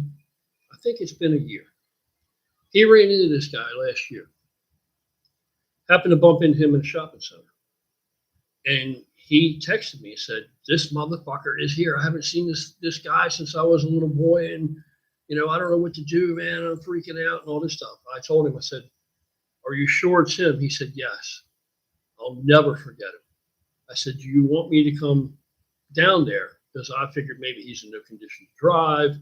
He just needs some moral support. Just needs somebody there. Say, hey, it's going to be okay, He never texted me back. Well, what he did do is he walked up to this guy.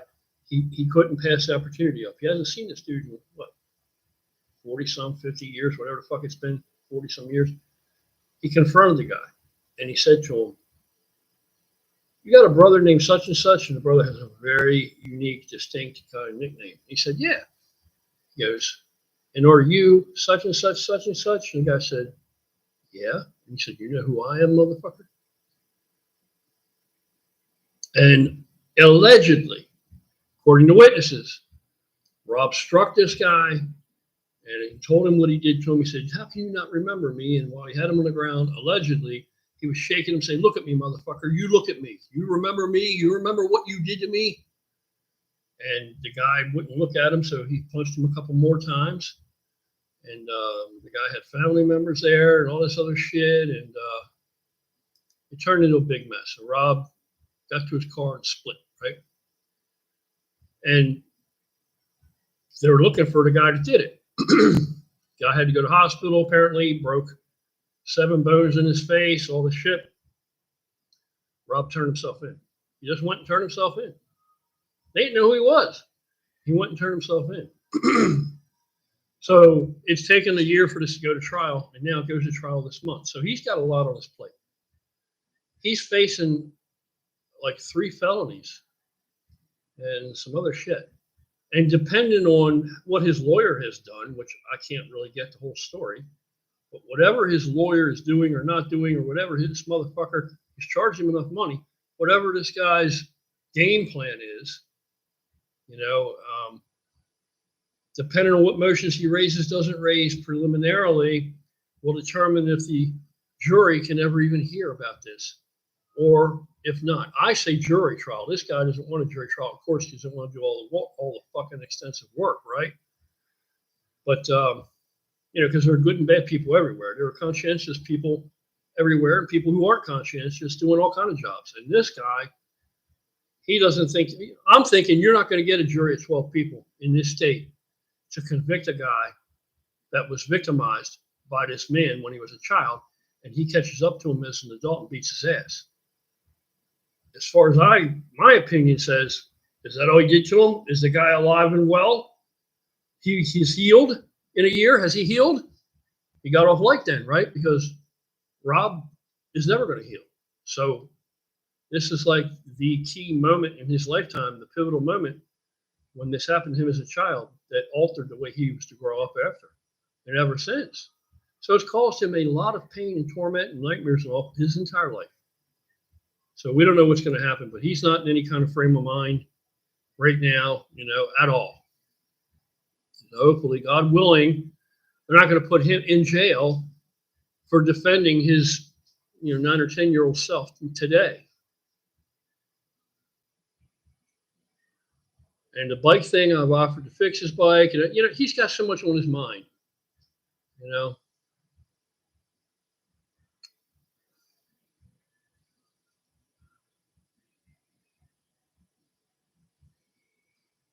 Brother Jason, that's awesome, bro. Focusing exclusively on compound movements only without accessory exercises, no curls, extensions. How far can you get with only 3 compounds on a full body workout 3 times a week? I don't know, brother. You would have to try it and see what you get. Everybody's different, because there's all kind of intangibles there. How much stress are you actually generating? How much fucking intensity are you actually generating, regardless of how you lift, right? So again, you got to get that muscle to a place. And so there's no way for somebody to pigeonhole that. Anybody that says, well, I can tell you this is the best you can hope for, they're lying. How the fuck do they know? We're all individuals. You don't know how much test you're dealing with. You don't know what the distribution of receptors for that test are in your body. You don't know how much of the testosterone in your case is free. There's all kind of genetic shit going on and so much stuff. How well do you fucking recover? What's your nutrition? What's the nutritional support like? What's your supplementation like? Overall health. There's so much intangible stuff to consider there. No one can say. And this is one of those things, if you really want to know, it's an individual pursuit. You just have to try it yourself and feel it out. And the main thing is, as with anything along this vein that you do, is you have to be very aware, of what's going on with your body. You have to really be very honest and very in tune and be able to read your body. Is this working? Is this not working? Et cetera, et cetera. That's what I would say. There were times, over these decades, there have been times when I was still getting big. I was pretty damn big, but I was still getting bigger yet. And I used to, my arms had gotten to a sticking point, hit a plateau. They were already pretty big. And I would stop training arms for like 3 or 4 months every year. No arms. And I tell you, I don't know if it's psychosomatic, whatever, or if there's a physical fucking explanation for it. My bench would go up, and all my back work, all the weights would go up. It would all go up. So I'm not doing biceps, I'm not doing triceps, I'm not doing forearms. And my arms didn't show growth then and there from that, but every year after that 4 months, and then sometimes it might be 3 months. I always go by what I'm feeling, feedback of my body. I'm very in tune with that. That's what I look for. So my body's going to validate my technique and approach to me. So if I went 4 months, at the end of the 4 months, when I returned to having an arm day or directly doing arm work, boom, those motherfuckers would grow. They would blow up where they were and surpass that rather quickly. I'm not saying that I put on 2 inches, but I would put on that year like another inch. And it would be, I attributed it to taking those 3 or 4 fucking months off, and giving those arms to such a complete rest. And the amount of work that they get secondarily in doing all these compound movements, your bis and your tris are still getting, whatever size you already have, you're probably not going to lose size from that. You won't lose any noticeable ground, but you may not notice that you gain any, but that's not the point. At the end of the day, I'm able to maintain all that for those 4 months without doing any direct arm work.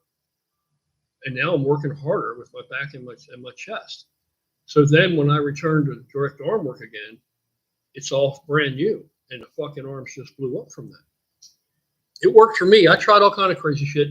That worked for me. So best way to know, nobody can really tell you. Not me, not anybody else. They can just give you a little bit of, share with you their experiences, but it's all subjective, bro. 61 FLH, how you doing, brother? How are you, man? Good to have you here. Good to have you here. Hope you're having an awesome Friday night, bro. It's been raining here for 3 or 4 days. It finally stopped and the sun came out late today. So tomorrow, yeah, riding time. Carbolin, great product. Oh yeah, I love it, brother. I love me some Carbolin. The liver supplement I reviewed a while ago. Well, what I'm doing now for fucking just some insurance, I don't really have problems with my liver, but I utilize TUDCA, lots of TUDCA, and what the fuck is that other shit? You know what it is. NAC. TUDCA and NAC daily. Yep. TUDCA and NAC. Right now I'm at 1,000 milligrams, micrograms of TUDCA, right? Milligrams. Because I take 500 in the morning, I take 500 in the late afternoon of the TUDCA. And TUDCA is directly involved with a multitude of liver processes because the body produces T3 and T4, right? The T4 produces has to be converted into T3 in the liver for that T3 to be able to be utilized. T4, your body can't utilize that the same way. For metabolism, speed that metabolism up, T3 is responsible for that. That's why when you take thyroid hormone, T3, you're going to get leaner. You're going to lose size if you're not keeping up with protein, but you're going to get leaner. And it's going to speed up your metabolism, increase metabolism. It's a chemical thing. But the T4, depending on what supplement you're taking, or if you were taking T3, that T4 with it, or whatever, right? Even if you're not, and you're just taking TUDCA and NAC, that TUDCA enables the liver to turn over T4 into T3, convert T4 to T3 at a more efficiently and more effectively. So I can feel it. Most people can. When you first start taking TUDCA, you feel a little revved up. Well, there's nothing in there to make you feel that way unless you're experiencing an increase in the conversion or turnover in your tired ass old liver of T4 and T3, because you will feel that. So that's what I do for my liver, and my liver's good. I'm all good. Everything's good. And I can tell when liver enzymes get high or whatever, you start to feel lethargic and all that, but I haven't experienced that for a long, long time since I've been utilizing TUDCA and NAC. And like anything else, I do come off that TUDCA for a month every so often.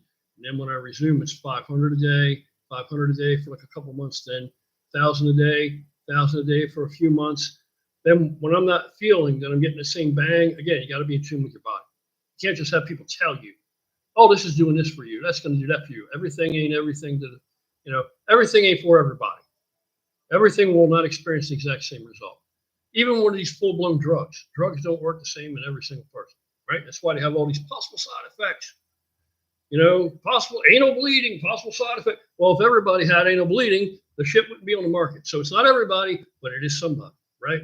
And it's all the way across the board. That's the way it is with anything like that. Anything you metabolize. Different rates, different receptors, different dispensation of receptors, distribution or dispensation, how many you have, right? Like I'm not really sensitive to estrogen. I don't have the receptors clearly. If I had the receptors for it, I would be sensitive to it. Some guys take a little test and blow up like a tick.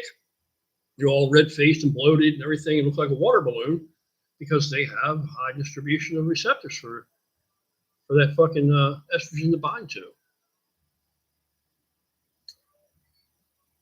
XL 1200 Sportster, cafe style. That's a fast little bike. I've never owned a Sportster except for one Sportster I bought. It wasn't even for me. It was for somebody else. They never actually got over the fear of it. Give it a fair shake, though.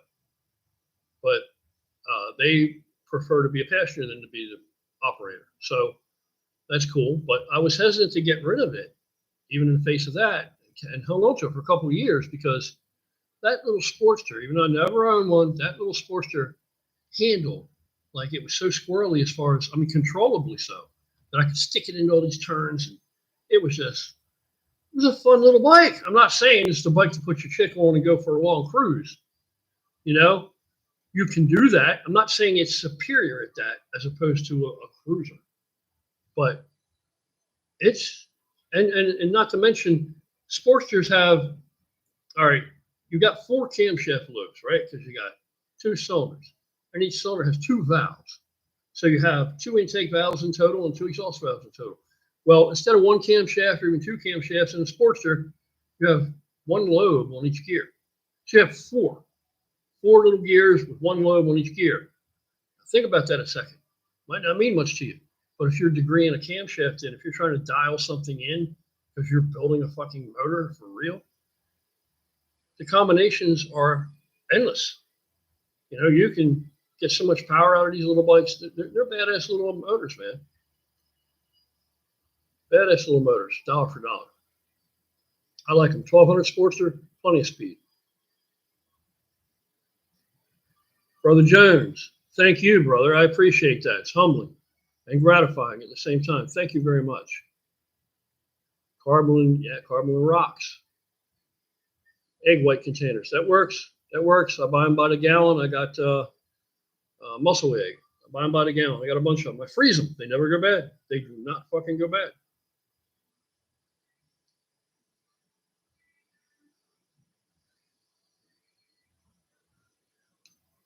Brother Josh, any updates on past roommates? They still on their fitness journey? Fucking Drama is deceased. I don't know if you remember Drama. Not Burrow, not Brother Burrow. Brother Burrow's alive and well. He just started his own business, or he resumed the business that he started years ago. He's doing very well. He's got a new woman in his life, a new dog. He's fucking happy. I just talked to him because Brother Drama passed. Jeff, Brother Drama passed early this year, February. And that was a fucking horrible thing. It should never have happened. So that was bad. But I don't know. I know that Brother Burrow competes in arm wrestling, and he likes to do those mud runs, right? Those kind of things. It's like an obstacle course, or it's up and down hills, and all over mud runs, right? Over obstacles and all that. He does them and competes in them, and the other guy is Rob, Brother Rob, and Brother Rob is going through this court thing right now and all this fucking bullshit going on, and got his life all topsy-turvy, and no surprise he can't really concentrate or think about too much. He's got a lot going on right now. Paranormal investigation trips. I would like to. I would like to do some more. Absolutely. I would love to do some more. Nobody watches that kind of shit, man. But I think I'm going to do them anyway. What the fuck do I care if anybody watches? Brother Jason, anytime, brother. Anytime. Appreciate you. Chunk of Funk 81. Chunk of Funk 81. Happy to see you, brother. Happy to see you too, Chunk of Funk 81. Fucking A. How long can I not eat before the aggression turns to malnutrition? I'm poor and can only eat 10 out of 14-day cycles. Good Lord, I don't know how long you cannot eat. Food, well, you need water. You must have water. You can literally go without, I don't know how long before you start to, your body starts to eat itself up, but you can literally go without food for weeks, 3 weeks. I mean, yeah, your body's going to pay a price for that, but you're not going to starve to death that quick. But you got to have that water. You got to have the water. You got to have the water. If you don't have the water in there, you're talking about liver problems. And I think you can actually acquire liver problems from not eating if it goes far enough. If it goes far enough and long enough. So I don't know what to tell you, brother Jeremiah. Is there any kind of assistance there you can turn to? Are there churches around? Are there food banks around? They seem to be all over the place here nowadays, which is a good fucking thing, a real good thing.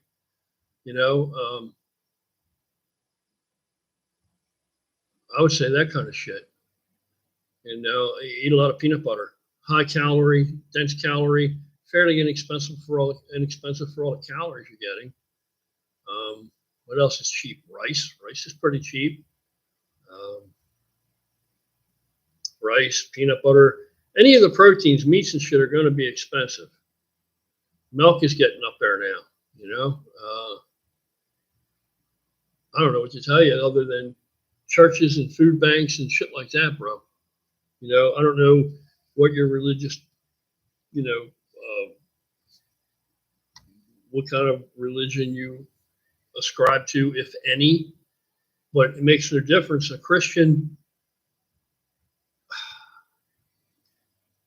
A faith without deeds is a dead faith. So Christians that follow scripture and are actually Christians, they don't require you to be of their faith or of any particular faith or acknowledge any God for them to help you.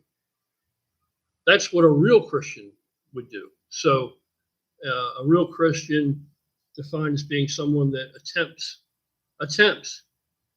to adhere to and follow the teachings of Christ. And that's a big one right there. So yeah, you might be able to, is there anywhere around there you can fucking fish? Can you go out and get food on your own? Can you fish? Can you catch fish? I don't know, brother. I don't know what to tell you. That's fucking not good. Not good, and it shouldn't be happening in today's world. Not good at all. And then right now, it's not the right time of season, but you can always find fruit trees. You can get apples right now. Apple trees. You can get pears still out there. Got a pear tree right out there. I don't even know if they still got pears on. I think that they do. You can find shit like that anywhere, man. In the wilds. Knowledge is a dangerous thing, man. Look on the internet. There are all kind of roots that are very similar to potato that you can get right out in nature, right out in the woods. Walnuts are fucking awesome. Nice healthy fat. There's a lot of stuff you can get, right there that just grows naturally. You can go to a state park or forest or whatever. You got to do what you got to do. I would, unless you're stuck in an area that none of that's available, that you don't have access to any of these places. But literally, if I had to survive in the woods, I could survive in the woods. I could feed myself and everything in the woods if I had to. Not saying I'm going to look like this long-term eating like that, but I'm going to be alive and I'm going to be fairly healthy. And God knows I might even be healthier than I am. I just won't look the same. I'm sorry for you, brother. What's your gym attire nowadays, Tiny? whatever the fuck I got on. Raggedy ass shirt, sometimes no shirt, whatever tank top I'm wearing, pair of shorts. I don't go to the gym. I train here. I haven't been inside of a gym in well over a year. Well over a year. And I'm not lacking anything for it. I love being able to come down here and I crank my music up, turn my lights on, burn some incense, whatever I want to do. Any hour. You know, I can get up 3 o'clock in the morning. If I can't sleep 2 o'clock in the morning, come down here. I don't have any neighbors.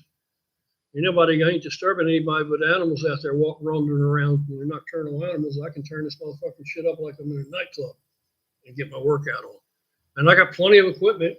It's not all state of the art. It's not top dollar shit. It's very inexpensive. That's all I need. That's all I need, man. I got no shame about the condition of my equipment and what it looks like and what it is. I'm proud of that equipment. I build this body with that equipment. I can maintain this body with that equipment. I can even improve upon it with that equipment. So fuck the world, man. Do my thing my way. Rahway, New Jersey. How you doing, brother? How are you? Glad to have you. Thanks for coming by. Any bench press you'd recommend to buy? I've been looking at the Rogue Westside 2.0. I don't know. I think the main thing you need to look at is depends on what you're trying to do. You know what I mean? If you're a power lifter, you're going to compete, et cetera, you know, then you're going to want probably a specific type of bench, and, you know, so you can get accustomed to something similar that you would be competing on. And, you know, you want something that you can get a good, you know, you can set up and not slide on like shark skin or something on it. You know, you can get into all kind of craziness, and all of it is advantageous if that's what you're up to and what you're doing. If it's just because you got the money and you want to buy something really nice, then, you know, whatever appeals to you. You know, myself, the only thing that I need, I do have a really good bench. I have an old Polaris, believe it or not, but it's really old. It's like a late 70s Polaris bench. It's fucking indestructible. It won't even fit in this basement. I can't get it down here. I got a cable crossover down here. I got a standing calf machine down here.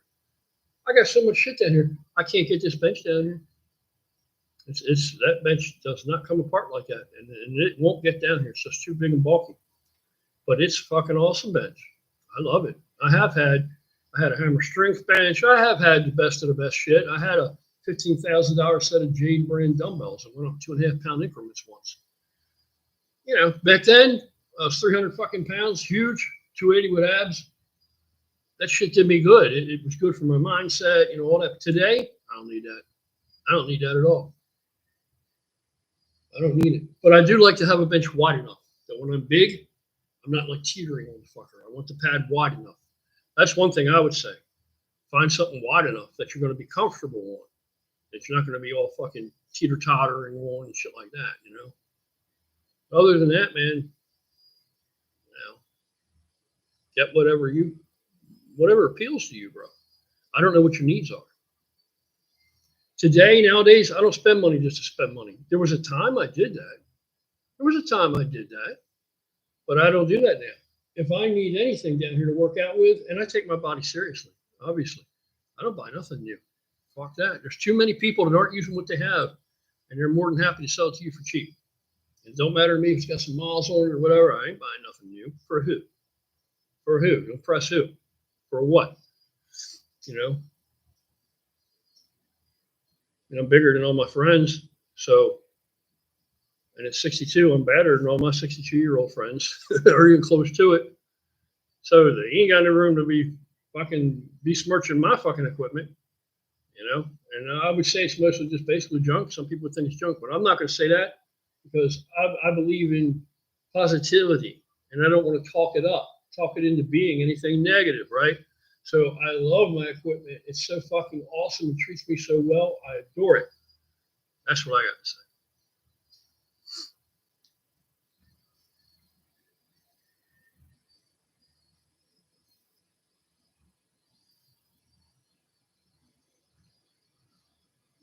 Oh, reverse hypers are fucking your backup? What?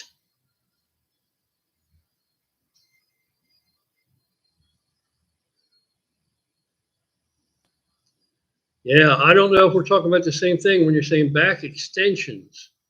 See, I'm sitting on a back extension machine. That's not a reverse hyper. This is a hyperextension, not a reverse. Reverse hyper, you lay over top of a flat pad, hold two little handles, right? You're hanging off from like your pelvis down, but your chest is flat laying across the table and you're holding handles.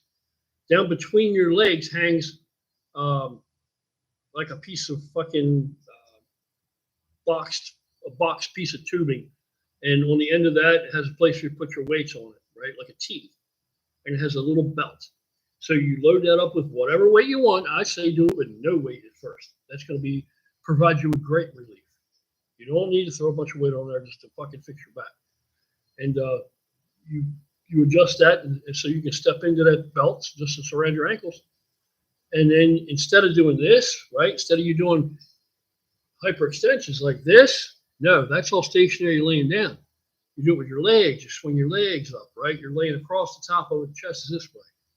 Your legs are going like this. Here's your knees. This is the back of your knees. I'm just showing you like this, right? Because that'd be too much twisting around to show you. Anyway, Google it. Reverse hyperextension. That's the one. That's the one.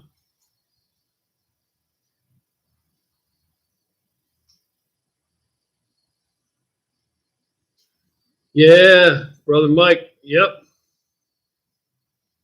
Throwing back the root beers. Them motherfuckers are delicious. They're addictive. Yes, sir, Brother Darth.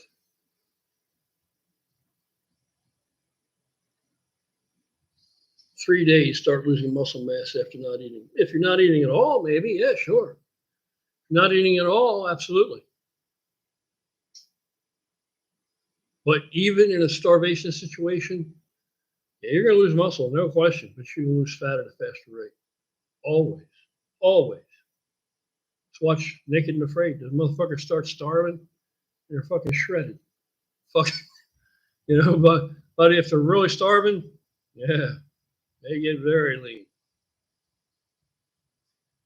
What do I think of Sam Sulek? Again, what do I think of him? I don't know the bloke. I don't know Sam Sulek. What do you think about my neighbor, old man Ken down the road there, the farmer? What do you think about him? Don't know him, do you?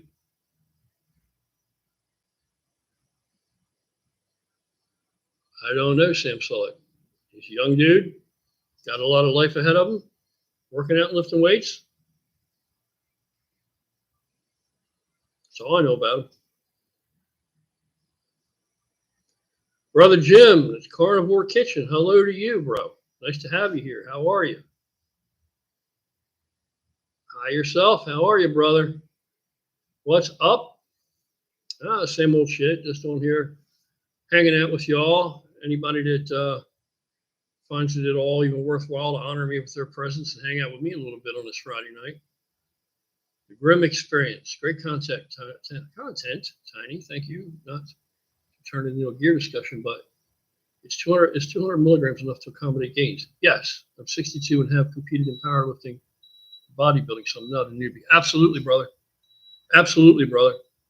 If you're 62, yeah, then you were brought into the world in a time when, your mother delivered you. You didn't experience the shit they experience now because most of the damage occurs in utero. So, you probably had a life with good testosterone levels, like a lot higher. All things being equal, there are outliers everywhere, but a lot higher than what a guy today is going to have if he was born, and he's 52 or he's 42 or he's, God forbid, 32 or 22, right? Older dudes, bigger dicks, more tests. Not me telling you that, boys. Not trying to assault anybody. I'm not trying to get into talking about dicks, but I'm just saying, Google it and read the study yourself. So yes, to answer your question, brother, yes, you should be able to get good gains at 200 milligrams. It should be an absolute game changer. And then later on down the road next year, maybe you go to 250, maybe you're happy and stay at 200, but it's a game changer. It should be. If everything's right, it should be. Yes.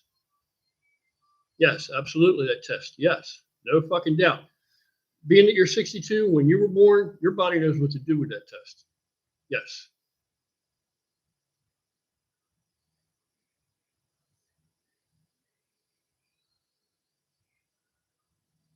Damn, brother. Thank you. Chunk of Funk 81. Thank you, brother. I appreciate that. I damn sure appreciate that. Again, I'm humbled by that. Thank you very much. Chunk of Funk. Do you like funk, or is it just a cool name? I dig funk. I love funk. You should hear me with that wah pedal. Yeah, I like that shit, man. Brother James.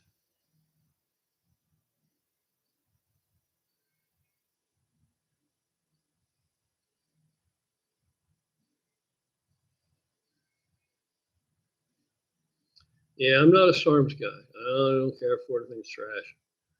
But I know a lot of people like it. There's a lot of people like it, man. And you're free. You're your own individual entity. Find out what works for you. Has turning wrenches always been your career? Yes. Different career paths? Nope. Been turning wrenches over 40 fucking years, dude.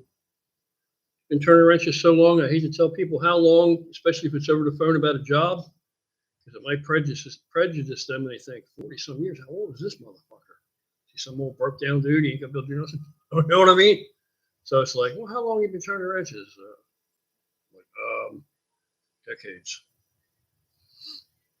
Yeah. Now I'll tell you what. I did go to work in a shipyard for a little while. I ended up being in a supervisory position in the machinery division.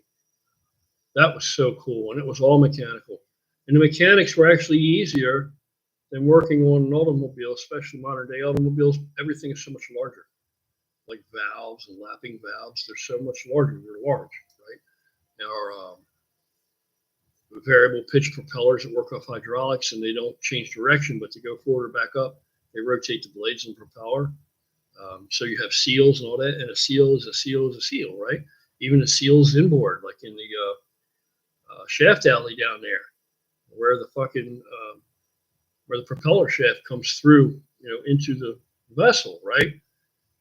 Where it passes through there, there's a seal that goes there. You got to build that seal, right? Some of them you just pack, but yes, it's the same shit. Scraping the babbits, the bearings, right? Same shit. Sometimes different maintenance stuff, but same shit. It's only it's easier, but the difficulty is just that it's big, it's heavy, and you usually have riggers who are super good at that. And there are pad eyes everywhere on the vessel, and they can do all the rigging with chain pulls and get everything in, get everything out. So I did that for a few years. Other than that, it was still turning wrenches. Other than that, always automobiles.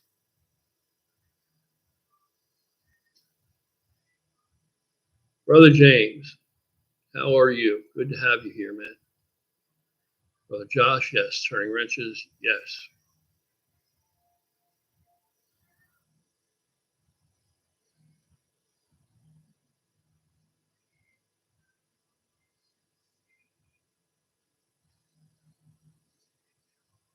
Yeah, the reverse hypers, man, are super good for bad backs.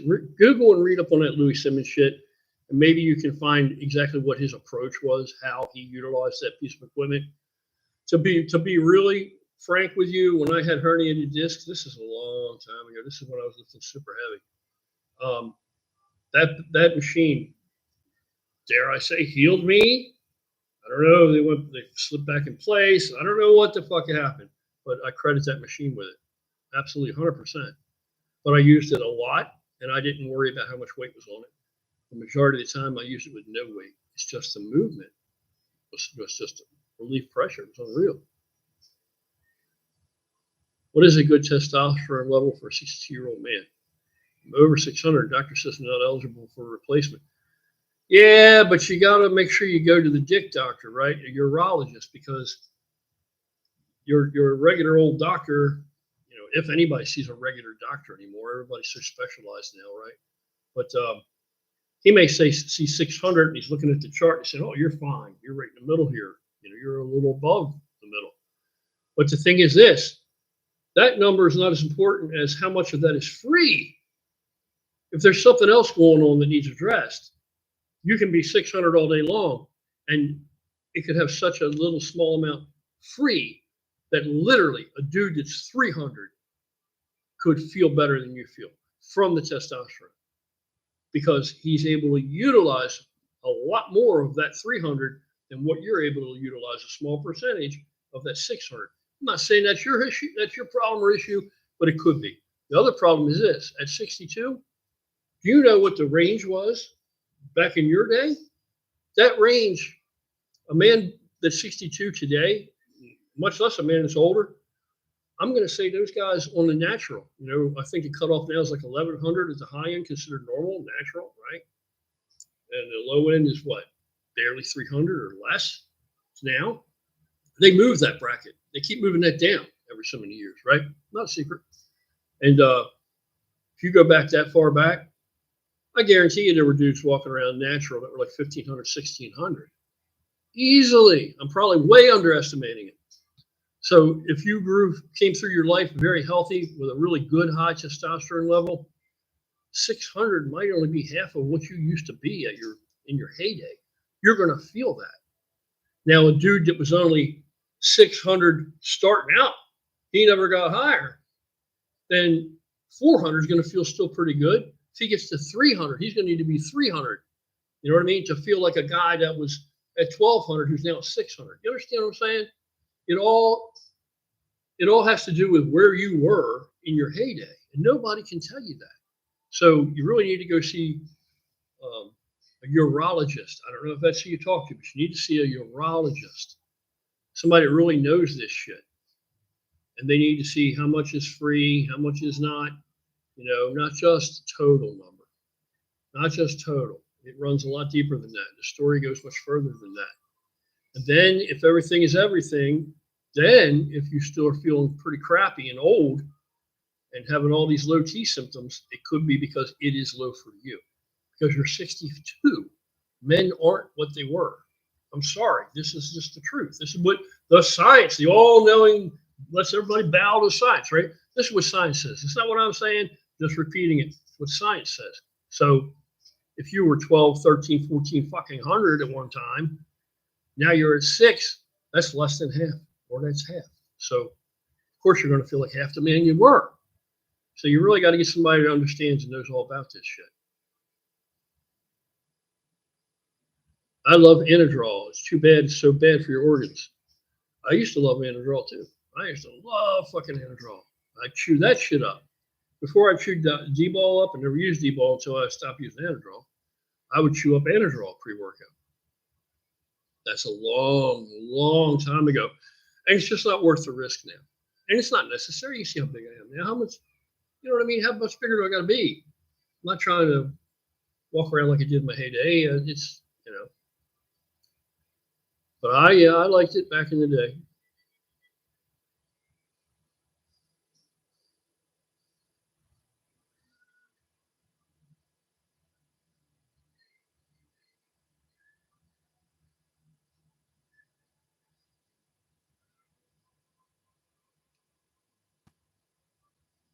Brother James, doctor said you were good to go. I don't know, man. I think those Sarms bring more risk to the game than the fucking just a legit TRT brings. That's just my opinion. But then again, anything orally administered 2 passes through the liver and still has to survive it intact enough to generate an effect, after 2 passes. The liver's trying to kill it. That's what the liver's job is. It's trying to filter it out. So it has to be potent enough to survive 2 passes. Whereas the injectable, 1 pass. And that's only after it's already in the bloodstream.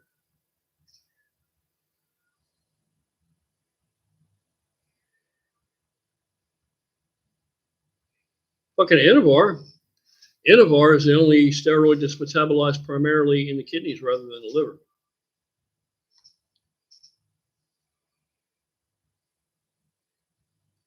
The old pan 74 cubic inch, king of the highway. Fucking A. Pans were the shit, man. Just rolling pieces of art. And I like all the mechanical, what they consider irregularities today. All the little pain in the ass shit, I like that. I like that. It just, there's something zen about it. The relationship between you and your motorcycle. Yeah, and the satisfaction when you kick it and it starts right up.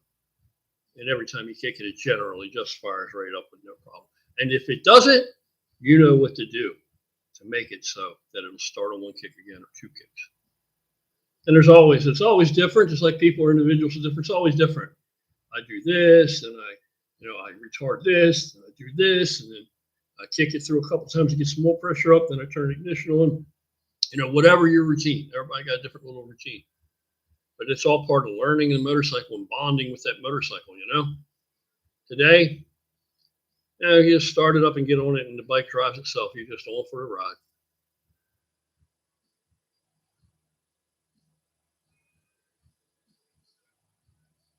So my buddies would call me Chuck of Funk, and then turned to Chunk of Funk. Haha, 25 years ago. Fat guy, get pretty drunk and dance your ass off. But dancing your ass off, if you'd have kept that up, but if you could cut out the alcohol, get rid of them empty calories, dancing your ass off like that, you could have fucking gotten lean doing all that damn dancing, bro.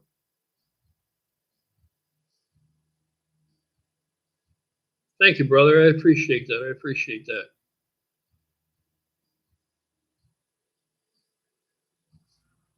Fuck, if you're still working on HD, motherfucker, I had a Road King, right? Big wheel, big tire front, like $100,000, $80,000, whatever, fucking complete custom, right? Of course, when I started taking it apart, it didn't look like an $80,000 motorcycle underneath of all the covers and things. Once I got down into it, the way it was wired and everything, it looked like a child did it. But it had all these nice custom looking, all this aftermarket designer fucking parts that covered everything up and nice paint, and it looks great until you start to dig into it, right? Then it was like, not so much. But Scotch locks all over the place and shit. That bike had a problem nobody could find. One guy had it 6 fucking months and couldn't figure it out. It needed a body control module, dedicated body control module that took the place of the old turn signal security fucking module, right? The TSS thing. And the problem became, once I knew what it was, I could get the module. I could not flash the module. I couldn't find any way to do it, even with the HD tool, because what I could find, and maybe I didn't have access to all the information I needed because it was very hard to find. They didn't even know what the fuck I was talking about at the dealer up here when I tried to talk to their, a couple of their mechanics. But I could find that it was similar to a proprietary approach that a lot of the German manufacturers have now, and even some of the American manufacturers starting to do domestics, is that you have to be able to, the IP address has to come from a dealer, and you have to link up with the manufacturer and download what you need from there, put it into the module. So I couldn't fix the motherfucker. I knew what it was, told him what it was, but he had no choice but to go to the dealer and have them, install and flash this thing.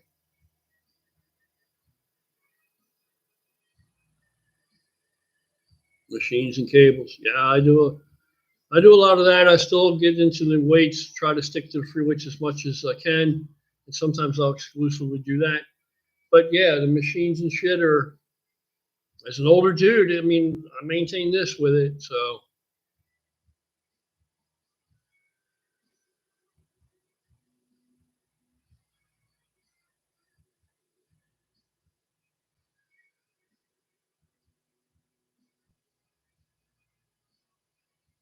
turning wrenches. Yeah, it's becoming a nightmare now, though. I mean, I say that, and I still do it, and I still enjoy it.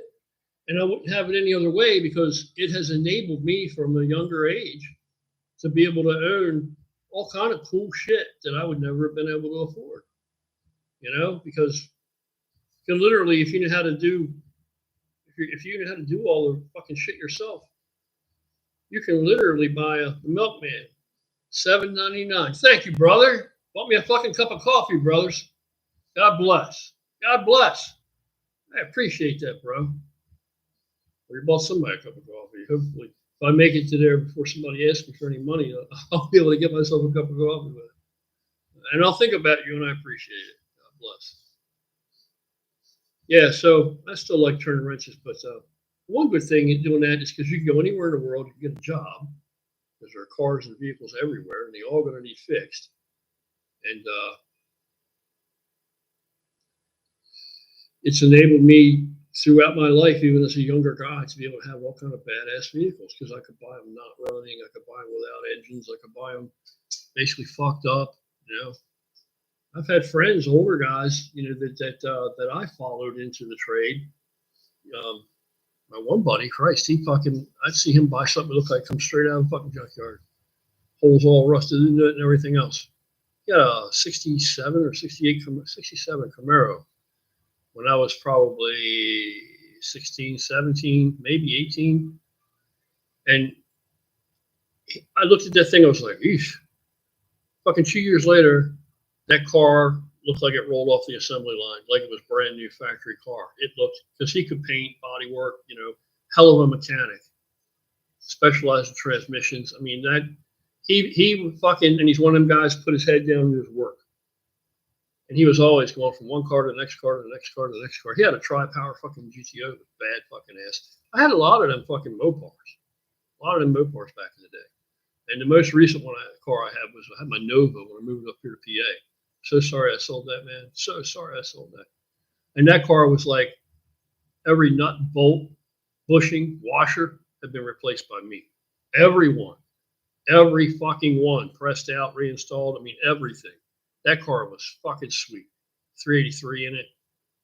That I built. I mean, bad fucking car.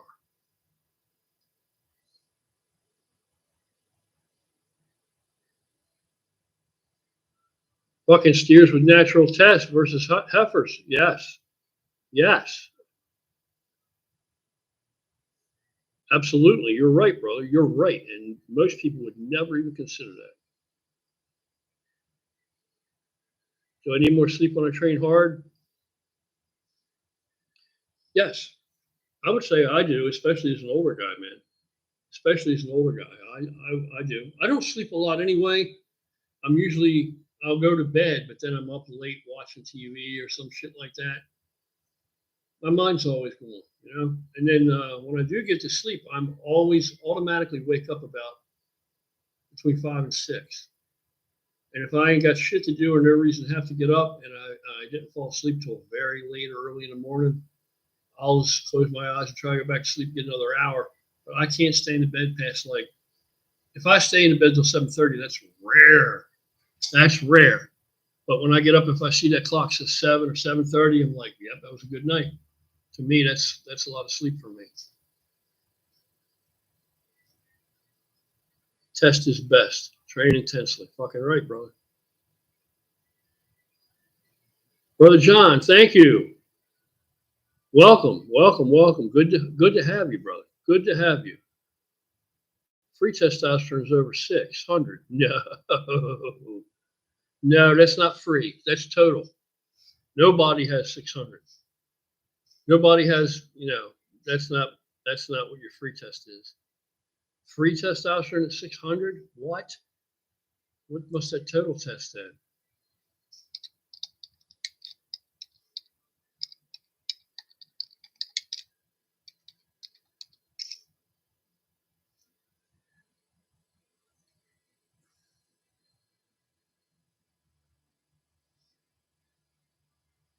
Hmm.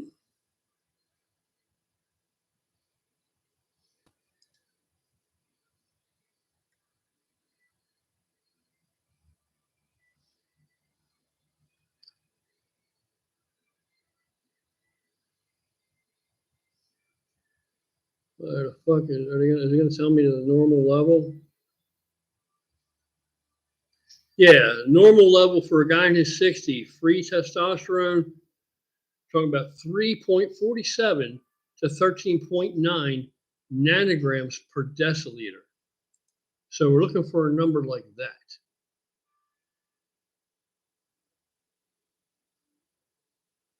Brother, if your free test was over 600, you would put the hawk to shame.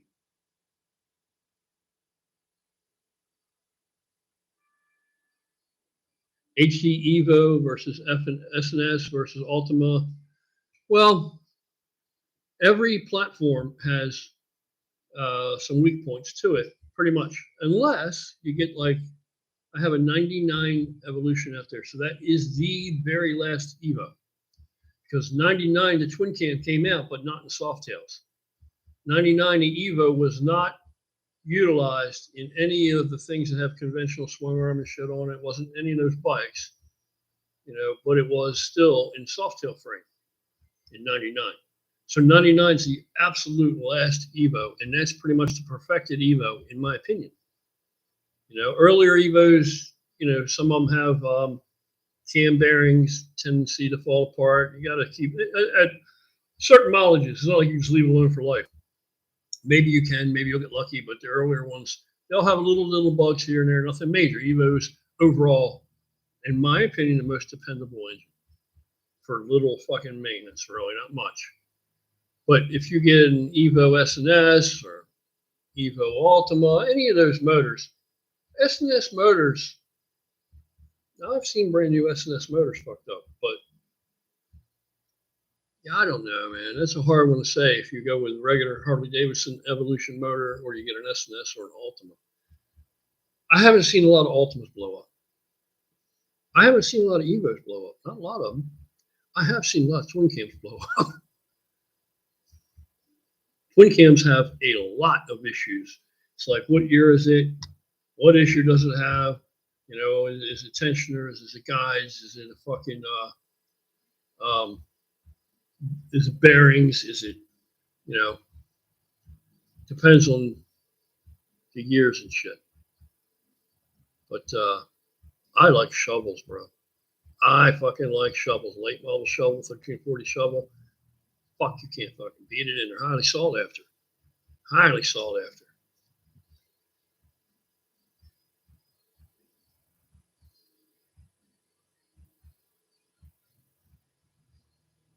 Tom Grimm. Well, that's cool, man. That's a befitting name, then, the Grimm Experience. That's cool, brother. Famous last words, bolt-on accessories. Fuck yeah. Haven't had a drop since Mother's Day 2011, thank God. Congratulations, bro. Congratulations. I haven't been inebriated in about since about 1991. 1991.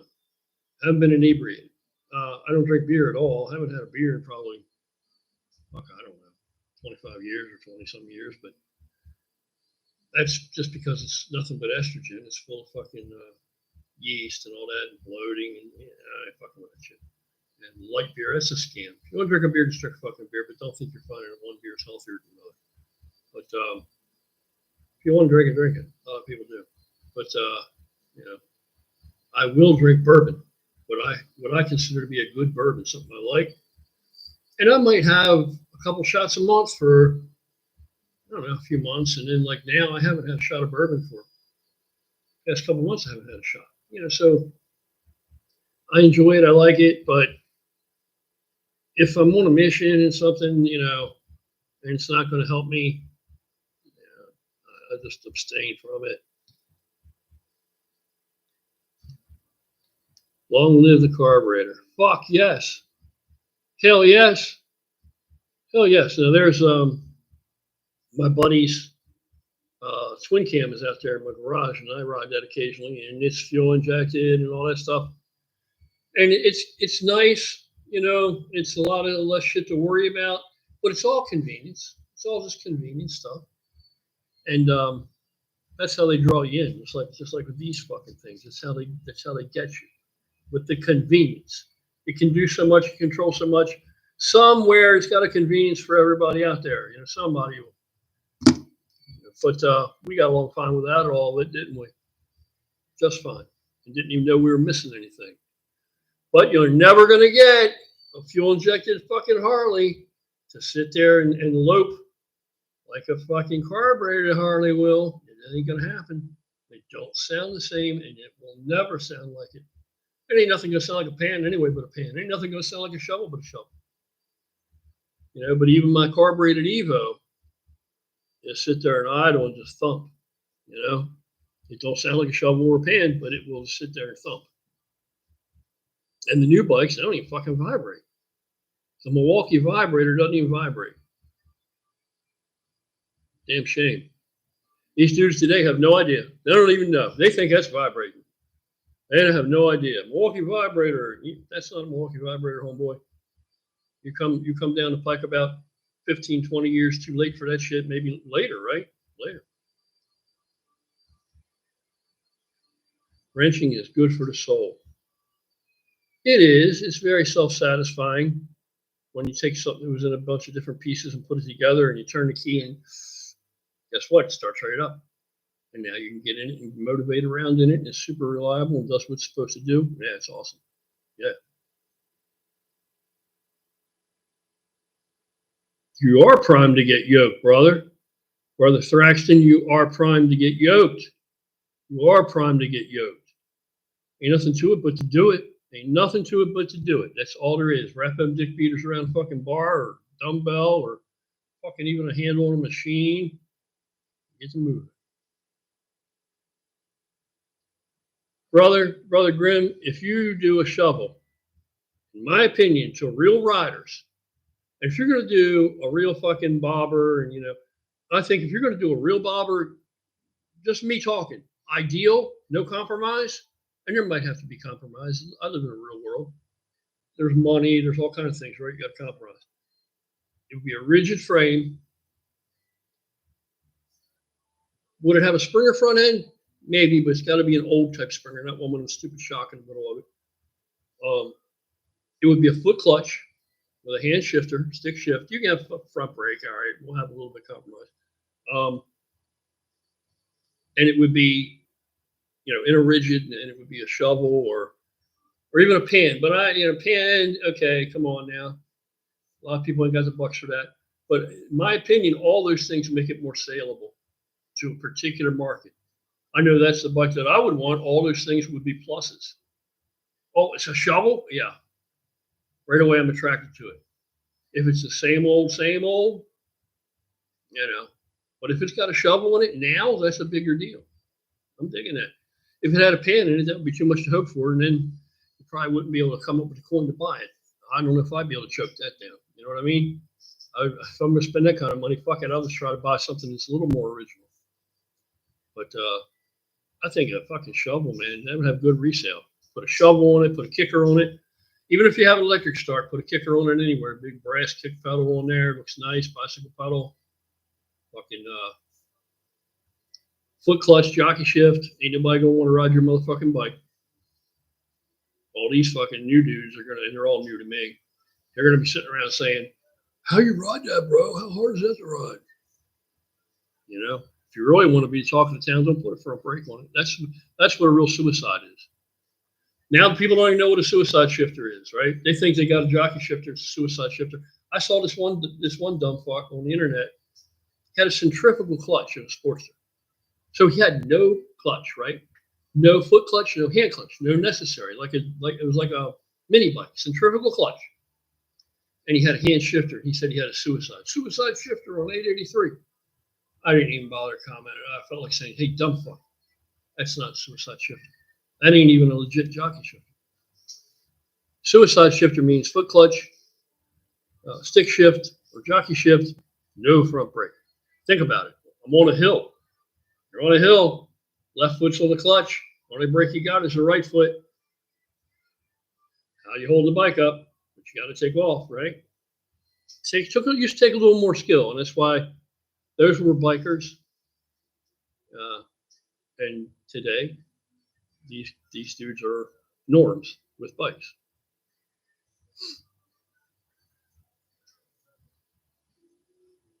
If I had to choose squat or deadlift for a bad back, which one would I choose? Deadlift.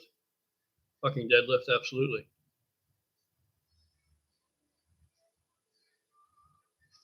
I'd definitely do deadlifts, and I would start in a rack. I would start doing rack pulls. They don't have to be down very low. Small steps to the moon. Make it a little uncomfortable, but not threatening. Not threatening. A little stressful, but not threatening, because you're already injured. You treat that differently. You're trying to strengthen it. You're trying to strengthen it and build it, but the priority is strengthen it. So functionality. So I would start with rack pulls, man. Put the rack in a little bit below your knees or even at your knees and just pick it up, right? Just start at that little small range of motion. And then as you're able to do that, now that's easier than it ever was. That's not even a challenge. Drop it down a little bit further and continue to do that till you pull from the floor. Don't be in a hurry about how much weight you pull. It doesn't fucking matter. Weight's relative. What's heavy to one guy is not heavy to another guy. What's light to one guy is not light to another guy. The right weight is the weight that gets the job done. New HD riders, no clue unless they're riding Evo or older. Yeah, I got a shovel now, and I love that motherfucker, man. I wish I had a fucking pan, but I don't have a pan. I have had pans. I would like to even have a generator shovel. I got a cone shovel. I still love it, but I would like to have a generator shovel. I just love the look of that. Tin primary and all that shit. Squat would be priority for difficulty, mobility, compound movement, range of motion, but deadlifts are close second. Yeah, I would say for a bad back, yeah, I'd rather deadlift. Deadlifts are going to strengthen your back up. My back used to be, but I dare say bulletproof. Even with injuries, I didn't feel it and still deadlift lots and lots of weight. Had so much back muscle, you could have hit me across the back with a baseball bat. You ain't hitting no bone. You know, my back's pretty good now, but back then you definitely weren't. That fucking spine was buried. It was so buried, literally, one morning I got up with socks on in my cousin's house. I came out on her steps, and they were like these polished wooden steps with no runner or nothing. I hit that step and went zip, and I was big then. I went all the way down them steps on my back, back, to the bottom. First thing in the fucking morning. And I remember just thinking to myself, all the way down, I'm thinking, well, fucked up now. Guess I ain't going to work today. And then when I stopped, it's like, all right, let me figure out what's fucked up. I started moving. It's like, nothing hurts. I stood up. All good. No fucking injury, zero. Because my spine is so fucking recessed so far between my fucking erectors. Deadlifts.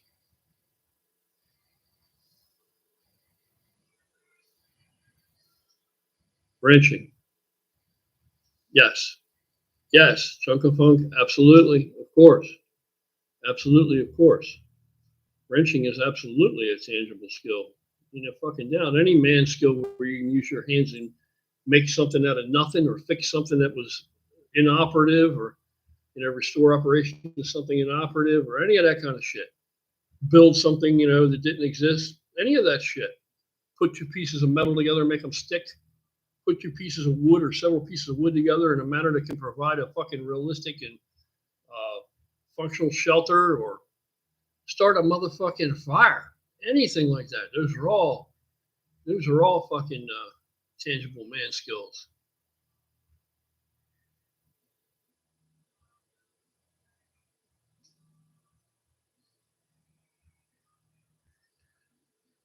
Do I eat more plant-based or meat-based? Now I eat more meat-based, but I don't eat a lot of beef anymore. Love it. Don't eat a lot of beef anymore. I still will eat it sometimes, but not even weekly. I used to eat beef daily when I was big, a lot of it. But that's been a long time ago. Why? Because it's too much iron. There's too much iron.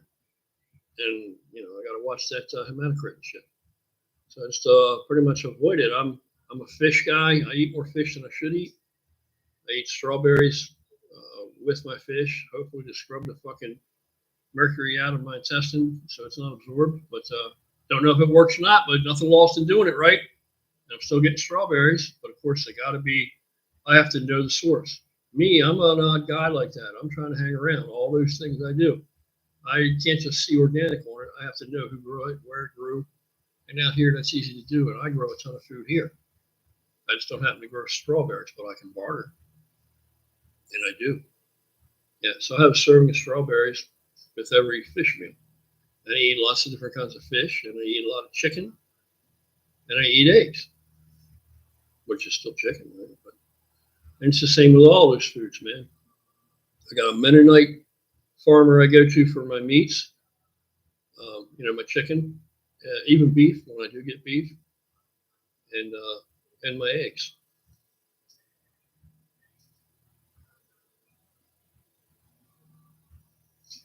Oh yeah. Well, I mean, when I was young, in my 20s, you pick a pan up. You could buy a pan chopper here on the East Coast where I grew up. You could buy literally what today would be a show bike that you could take to a big show and just roll up in there.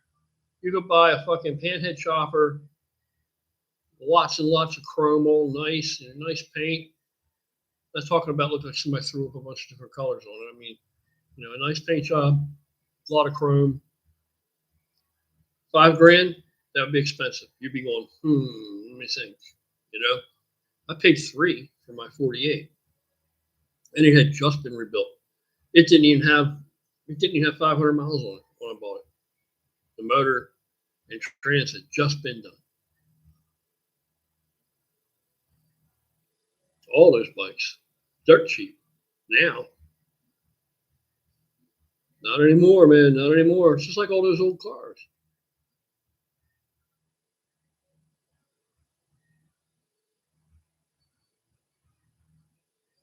Mousetrap. Fucking yeah. Now you're talking some shit now. I saw the Bike Riders. I actually went to the theater and saw that fucking movie. The day it was released, I went to the theater and saw it. Loved it. Fucking loved it. I also went to the theater and saw Horizon, right? What's his name? Kevin Costner, right? Who I loved him in Yellowstone, right? So he really actually ditched Yellowstone and actually fucked that show up, killed that show basically to get this movie done that's in like 5 parts, Horizon, right? So I'm expecting something really fucking epic. It's fucking shit as far as I'm concerned. Not shit, but not even as good as Yellowstone. He's too close. You need to get distance. I guess when you're Kevin Costner, nobody will tell you the truth if you ask him. I would have told him, brother, this movie's a stinker, man. Don't fuck Yellowstone up for this. I was falling asleep on that movie. I mean, it was a good movie, decent movie, but it ain't all that. It ain't all that. The Bike Riders, I thought that was very good. I liked it a lot. I especially liked all the old bikes.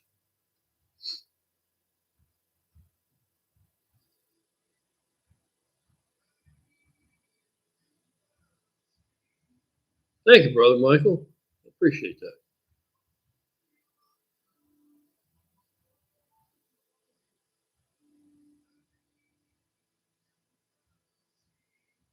It might, bro. It might fucking push them discs back in. It'll relieve pressure under that.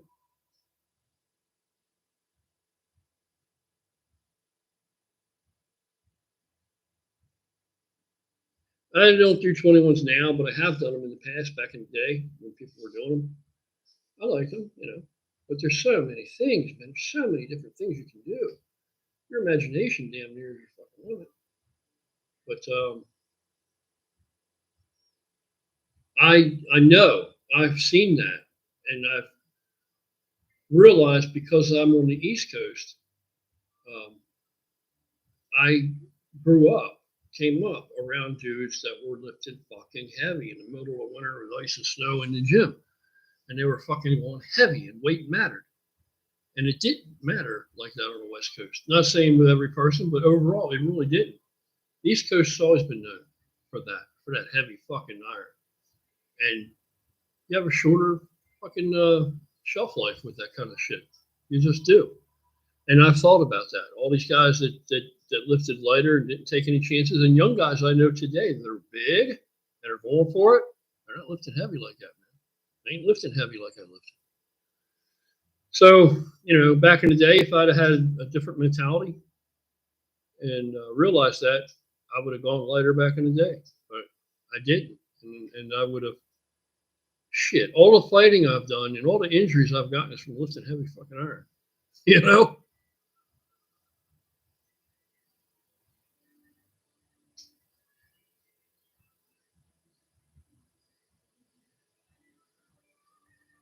Oh, the bike rider's fucking awesome, bro. Brother Gary, thank you. All right, folks. It's been 2 hours and 34 minutes. I know you're probably tired of my ass by now, aren't you? Well, I'm an old man. It's 10:30. It's 10:30.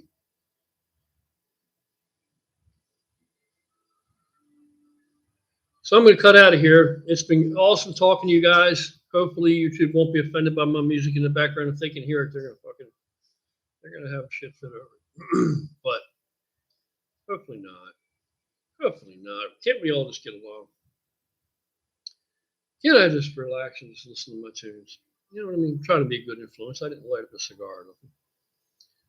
All right, everybody, man. Thank you for hanging out with me, man. I love you guys. I absolutely appreciate you hanging out.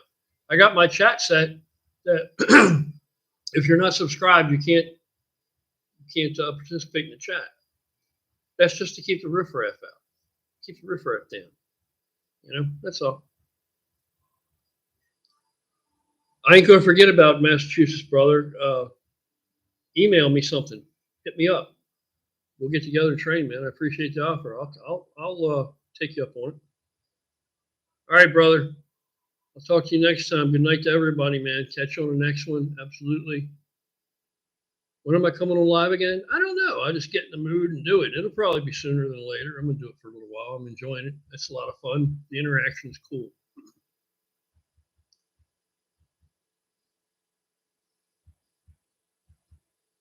Thank you, Brother Jack. I appreciate that, man. I appreciate that. I just want everybody to get out there and enjoy those pumps, man. Pursue your happiness and enjoy your workout. Don't hurt yourself. Don't do it for anybody else. You can do it for your loved ones because you want to be there for them. You want to maintain functionality and you want to live a while. So just remember, that's the primary fucking goal. You want to live a while. So most of this shit that's on YouTube, if it entertains you, you know, whatever. But take it with a grain of salt, man. Take it with a grain of salt. You've already lived long enough to see guys that had killer physiques and that now they're just broken down husks and they're younger than me, much, much younger than me, right? So there's different ways to do it. There's a lot of ways to do it that, oh yeah, it'll be satisfying at first, but then you're not here tomorrow, you know?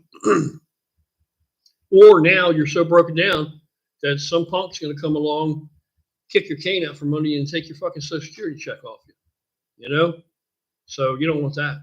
You don't want that. Plus you're a woman. You want to be laying pipe. You want to be laying pipe. You don't want to face the reality that one day you're not going to be able to do that. You want to fucking enjoy it. You want to get yours till the very last of it, the very end. You want to be there till the end, man. You want to be functioning till the end. So I'm telling you, priority is survival, man. Stay alive. Training, anything you include, it has to contribute. You got to balance it with, does it take anything? What does it take? You know what I mean? There's risk to everything. There's risk to ride motorcycles. Fuckers are risk to crossing the street in heavy traffic. You can negate the majority of that with just some common sense. And just be careful. Just be careful. Take it easy, bro.